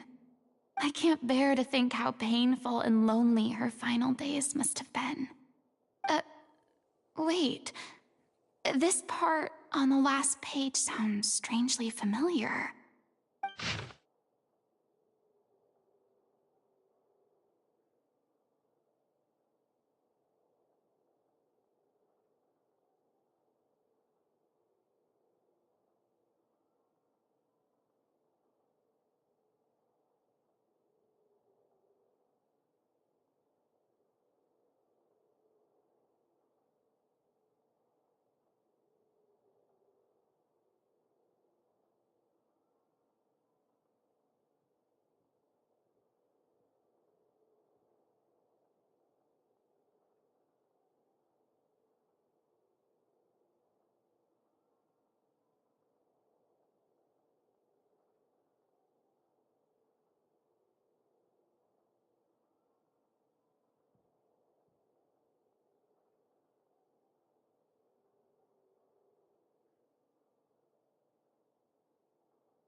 If you become human, you can reveal your secret to no one. You will face suffering and loneliness. Is this truly what you want? Isn't that the most important line in the Little Oceanid? Because I am an older sister to them. Oh. So she didn't regret her decision, even as she sat in silence, waiting for death to come. I'm sure this is what the troupe would have hoped to hear as well. She had their utmost trust, admiration, and love, and she truly deserved it. Let's go. It's time for them to learn Director O'Reilly's final thoughts.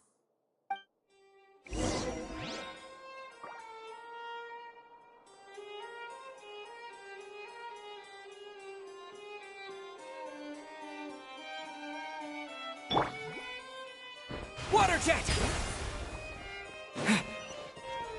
Faster!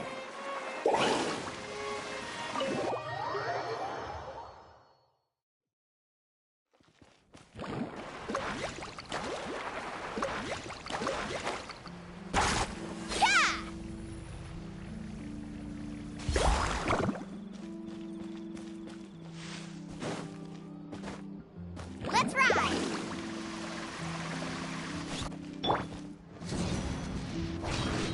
Adventure time!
She deserves a hero's farewell. If that's the only way to convey to the audience the courage and selflessness that she showed in the face of death, then it's a meaningful way to end the story. Even in the last moments of her life, she was still leaving a trail for others to follow. She did her best to protect as many people as possible, even if it meant sacrificing herself. We know what choice our little Oceanid would have made now. I don't think any more discussion is necessary. Well, Vilmont, if we put the past aside for now, do you think you can bring yourself to go ahead with the show? I will channel all my regret and put it into my performance, to make this a show worthy of our director. I won't ask for your forgiveness, and you don't need to worry about my feelings. This final farewell show should be about Director O'Reilly and her alone. Then it seems like we've reached a consensus. I have a feeling that this will turn out to be the most mesmerizing performance of your lives. Really? How can you be so sure when you've never even seen them perform before? Don't underestimate my experience. After watching a countless number of musicals, I've learned one important thing. If you want to move the audience with your music, you must fully commit and immerse yourself in your role, pouring all your emotion into your performance. And aren't human emotions, love, hate, regret, and hope, Just the most mesmerizing things in this world. I don't believe anybody could be more committed to bringing this story to life on the stage than they are now. Thank you for the vote of confidence, Miss Farina. And thank you for supporting us through all this. Then, let's not delay things any longer. We need to discuss the details of the ending and get it nailed down once and for all. Actually, before that, I'd like to make a proposal. During the curtain call, please allow me to use the director's name instead of my own. Huh? But then... After all, this role was originally meant to be played by the director. I'm just filling in for her. Besides, a role commemorating her life should be associated with her name. Well, if you're sure you're okay with that, I have no objection to it.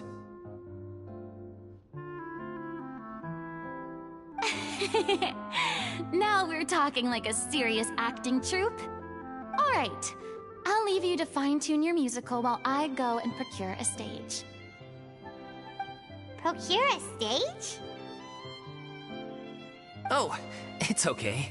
Our usual place doesn't need a reservation. That place? Oh, don't be silly. For an extraordinary show, we need an extraordinary stage. By which I, of course, mean the Opera Epiclese. Whoa, wait, what? No. That's never going to work. It's far too fancy for the likes of us. What are you afraid of? Surely you don't think that Aurelie's story is unworthy of the grandest stage in Fontaine? No, that's not what I meant. It is supposed to be your grand finale, right?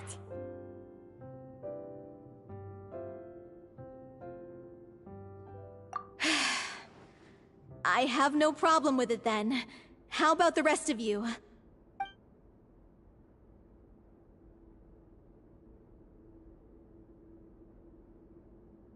I'll take your silence as a yes. Thank you for giving us this opportunity. It really is a dream come true.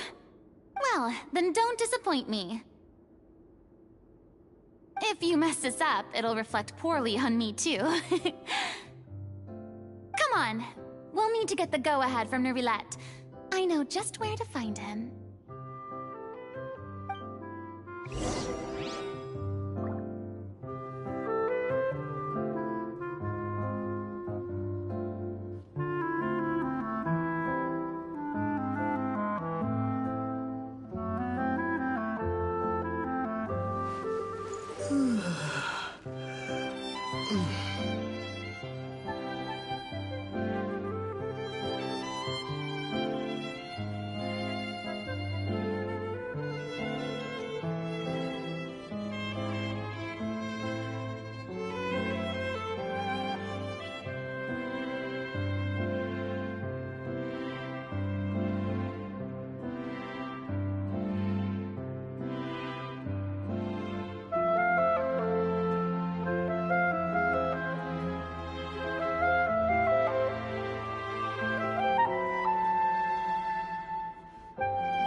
Carving waves!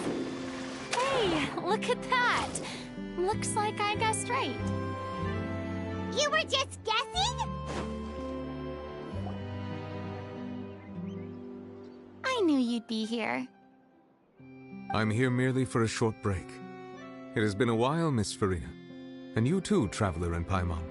What might I assist you with today? I would like to book the Opera Epiclese for an event. You see, I understand. The process for booking the Opera Epiclese is complex and can be somewhat cumbersome. But given that the request is coming from the three of you, I see no reason to make things unduly difficult. The story of the little Oceanid is most fascinating. I'm looking forward to seeing it performed on stage. I will say, however, that I am surprised to see your passion for the performing arts rekindled after all that has happened. Huh? What do you mean? Do I look excited? Yes. And this is the first time that I've seen you like this since your departure from deityhood. At first, I just felt bad about rejecting them, so I wanted to learn a little bit more about their situation. But one thing led to another, and, well, here we are. In the past, we sat in our high chairs in the court, giving our opinions on isolated cases, all while knowing very little about the human stories behind each and every one. Maybe it's because I finally become an ordinary person and gained my freedom, but I've developed a great sense of curiosity about their lives. I am truly delighted to see you find a new lease on life. Now that you've regained some confidence, have you had any thoughts regarding a return to the stage? Why would you suddenly ask a question like that? Well, if the Little Oceanid turns out to be a great success, it will no doubt become a classic. Many theater companies are certain to add it to their repertoire. The experiences and decisions of the protagonist, Cleo, are all modeled after your own. Naturally, this makes you eminently suited to playing the leading role. It would truly be a shame if you did not take this opportunity to allow audiences to enjoy your outstanding acting talents once more. Haven't I already made myself clear? I won't act or perform in any role ever again. No exceptions. Nor do I think it is any great shame. There is no lack of fine actors or inspirational stories, either on or off the stage. This experience is a case in point. I feel like I've learned a lot, and it has already been well worth the price of admission. I must admit, though, I'm a little envious. They're quite fortunate to be able to bid farewell to their past in such a magnificent manner. I see. Well, I'm glad to learn that you have found a role to play that you enjoy, be it on the stage or not. I sincerely hope the show will serve as the grandest of finales. I will have my staff book the date and mail the relevant paperwork to the troupe once the details are confirmed. Thanks, Nervalette. You are very welcome.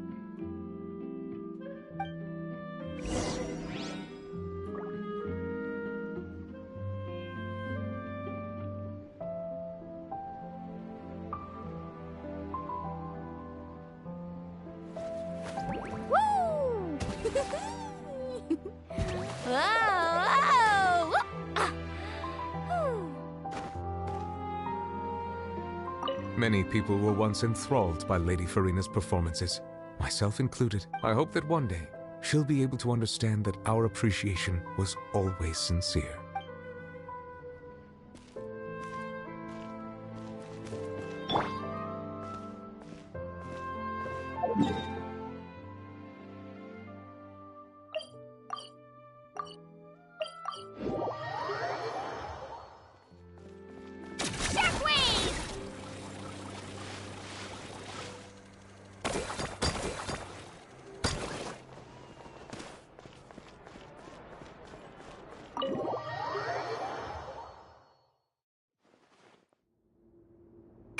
Everyone, it's done.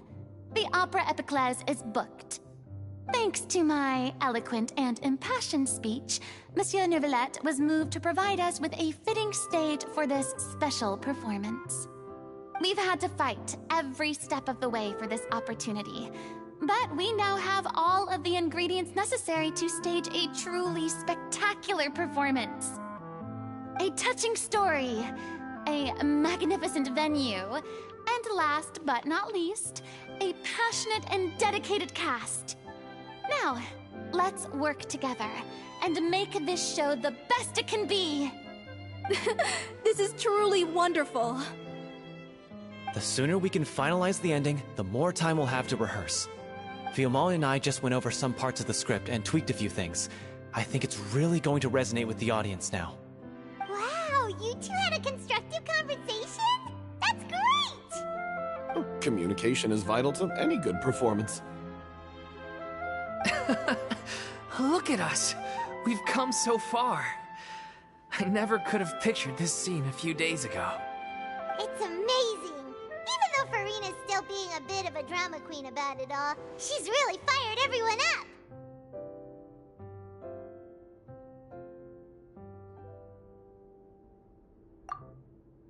Please feel free to give us any comments or suggestions you have. We really value your input. Hey, Loic, get over here. Time to practice the opening number.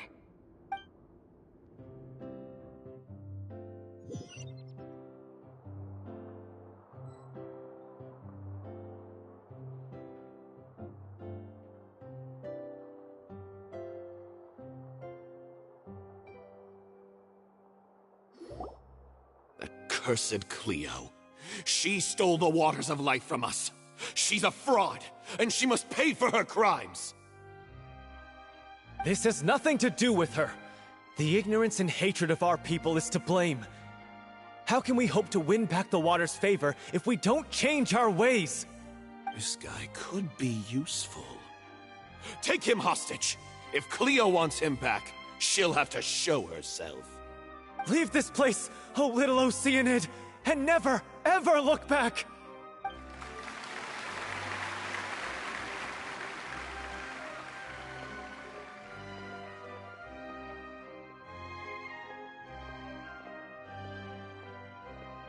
Everyone's really throwing themselves into their roles. I haven't seen such a fine performance in a long time. If only... What should we do? It's almost time for her to take the stage! Why does it have to be now? Hey, what's going on? You're due on stage any second now. Oh no, not again. But why? What about your new meds? Did they stop working? They've been getting less and less effective over time.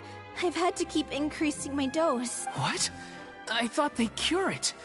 So they were only managing your symptoms? I figured whatever it took to get me through this final performance. How could you do this to yourself? And after that lecture you gave me about not looking after my health. I'm sorry. I've let everyone... You... This is a conversation for another time. How can the show go on without its star performer? Miss Farina? I'd like to make a request of you. Say no more. If you're sick, you need to rest. I know what you're going to ask. Loic, your character has no more scenes, correct? Oh, yeah. I think my scenes are all done. Although, I do have one more line. But I guess another guy in the troupe with a similar voice register could take it. Why?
Please take Delphi back to her place to rest.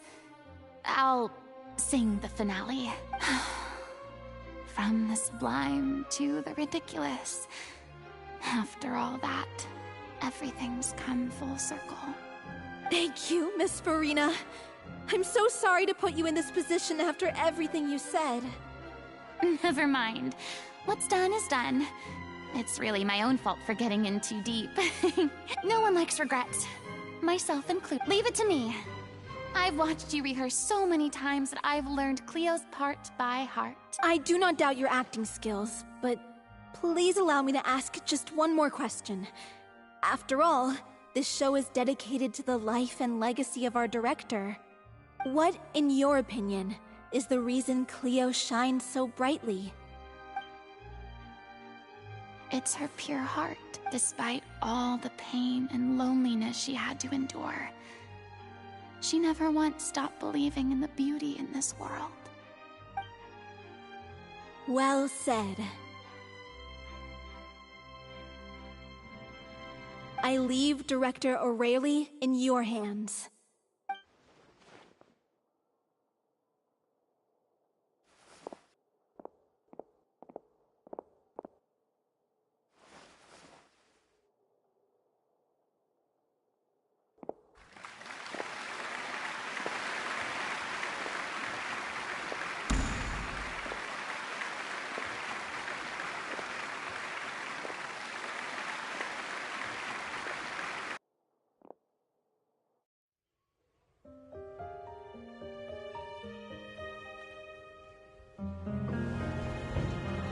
Is she here yet?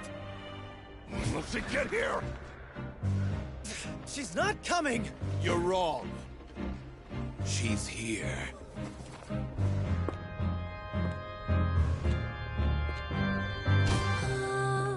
Si je pouvais vivre dans l'eau, le monde serait-il plus beau?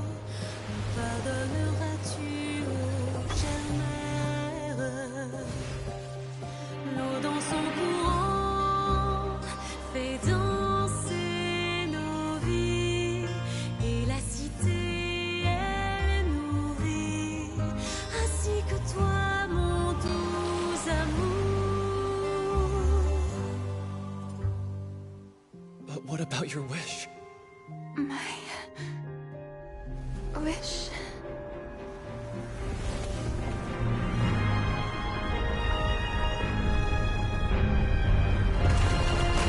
If you become human, you can reveal your secret to no one. You will face suffering and loneliness. Is this truly what you want? Le grand amour ne suffit pas, seul un adieu fleurira. C'est notre histoire de vie, douce et amère. Moi, je suis, serai toujours là, à voir le monde et sa beauté. Et ça ne changera jamais, jamais.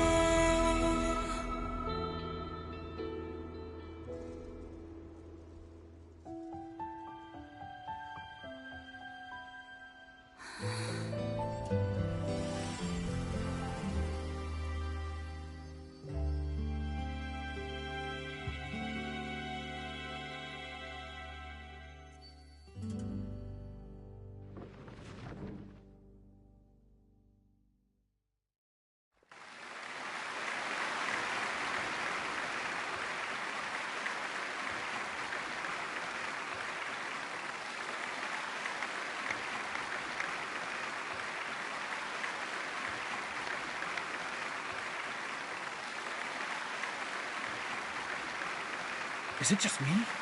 Or was that Lady Farina on the stage just now? She hasn't been seen for a while now.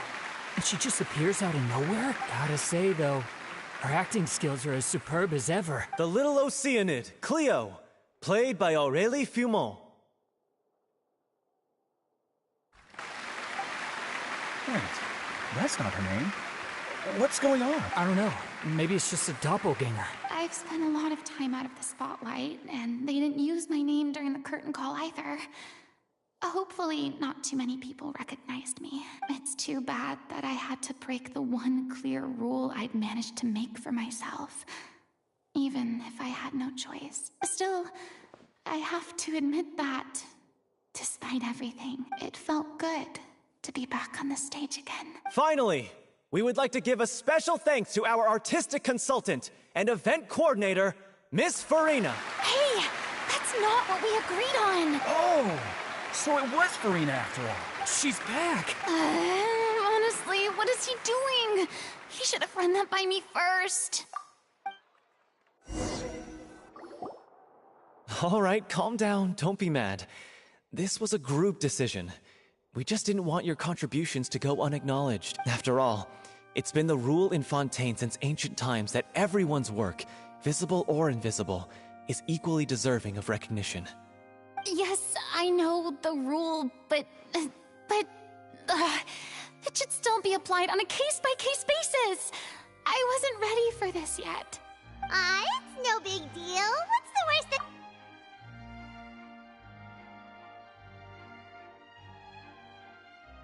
Oh, yeah? Well, since you think it's so easy, you can sign them for me. This is a great chat and all, but can we talk about that crazy thing that happened during the show? It nearly gave Paimon a heart attack. Paimon flew over to where she was supposed to be and was about to drop the prop vision, and then suddenly, a real one popped out of thin air! Oh, that... I've got no idea what happened there either. But hey, it worked pretty well, didn't it? I'll bet the audience has never seen such a realistic prop. Wait, what about Dolphy? I wonder how she's doing. Oh, let's go check on her as soon as we finish clearing the stage. Yes. Plus, she'll definitely want to hear how the end of the show went. If nothing else, we can safely say that we accomplished what we set out to do.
Ah, you're back. She's doing okay. Her condition stabilized after taking some of her original medication. From experience, though, I'd say she still needs a few more days of rest. How did the performance go? Was it a success? Did the audience like it? You'll be glad to know it was fantastic! Also, you're not gonna believe what happened while Farina was on the stage! You'll probably be able to read all about it in the Steambird first thing tomorrow morning! That's wonderful. I'm so sorry I failed to see it through to the end. I guess I was wrong to try and tough it out to begin with. No, don't worry about it. Like they told me after announcing my name during the curtain call, everyone's work deserves recognition.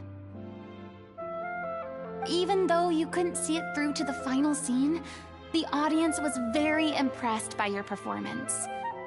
It's safe to say that you made your mark on this memorial show. Well, one way or another, we did it. I've had bad luck ever since I was born, so I never expect things to go smoothly in life. Blaming your bad luck? Oh, don't you... Why? I don't know what you mean we never stop arguing with each other.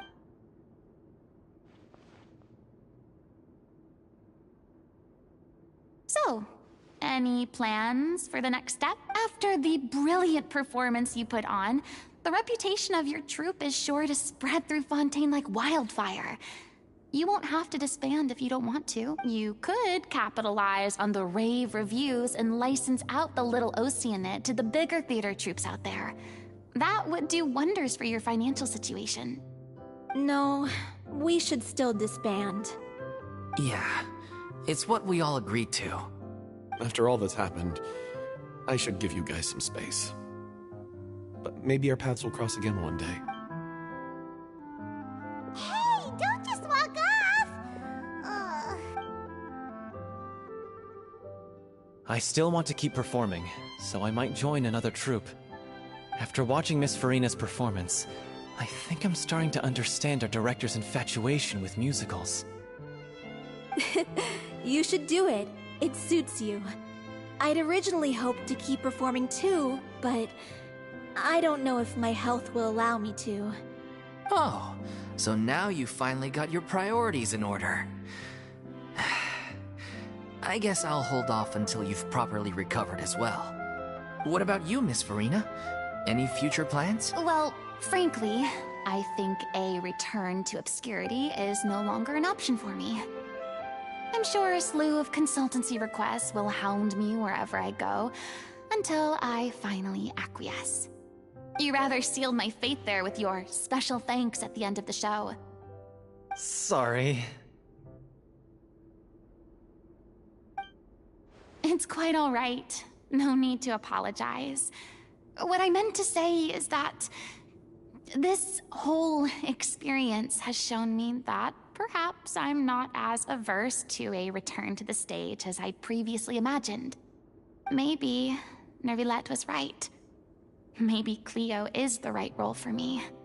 I still don't wish to pretend to be someone else, but I do have a desire to express myself. So, maybe the show will go on for me after all.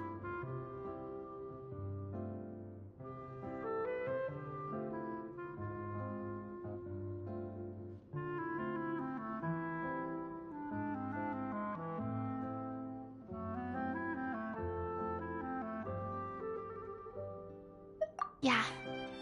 There was once a time when I was an actress in a masquerade, seeking only to hide the truth. But from now on, I want to spend my time learning real stories about real people and how they touch the lives of others around them. I want to watch them blossom and wither, see them refined on the page, retold on the stage, and remembered long into the future. I'm sure this is what captivated director O'Reilly as well.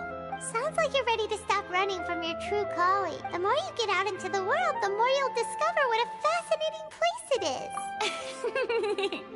Then it's a deal. If a vision is a gift from the god, then I should do my best to honor it.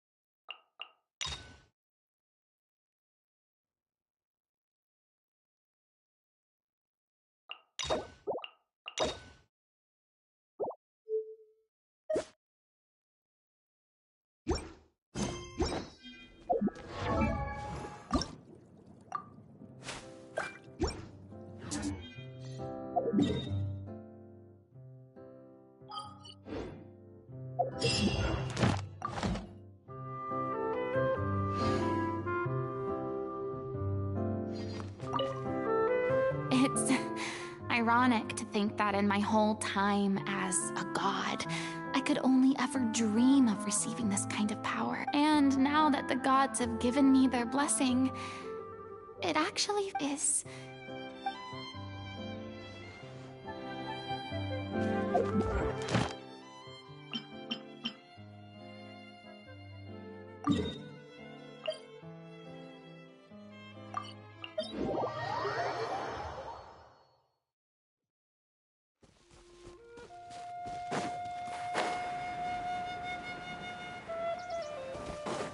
Need a surfboard?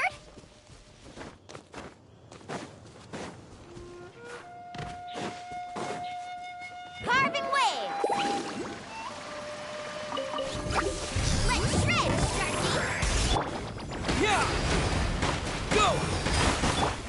light it up! Teamwork is true!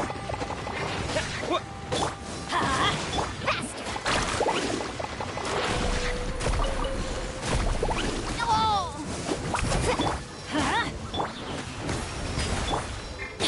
Carving wave! Let's light it up! Drilling down! Go!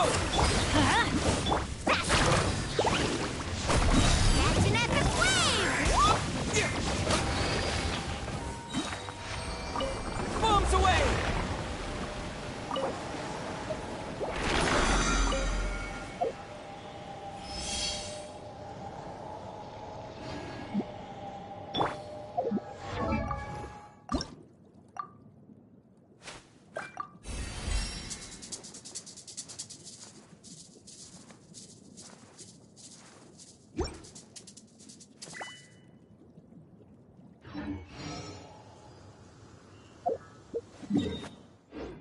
Woo!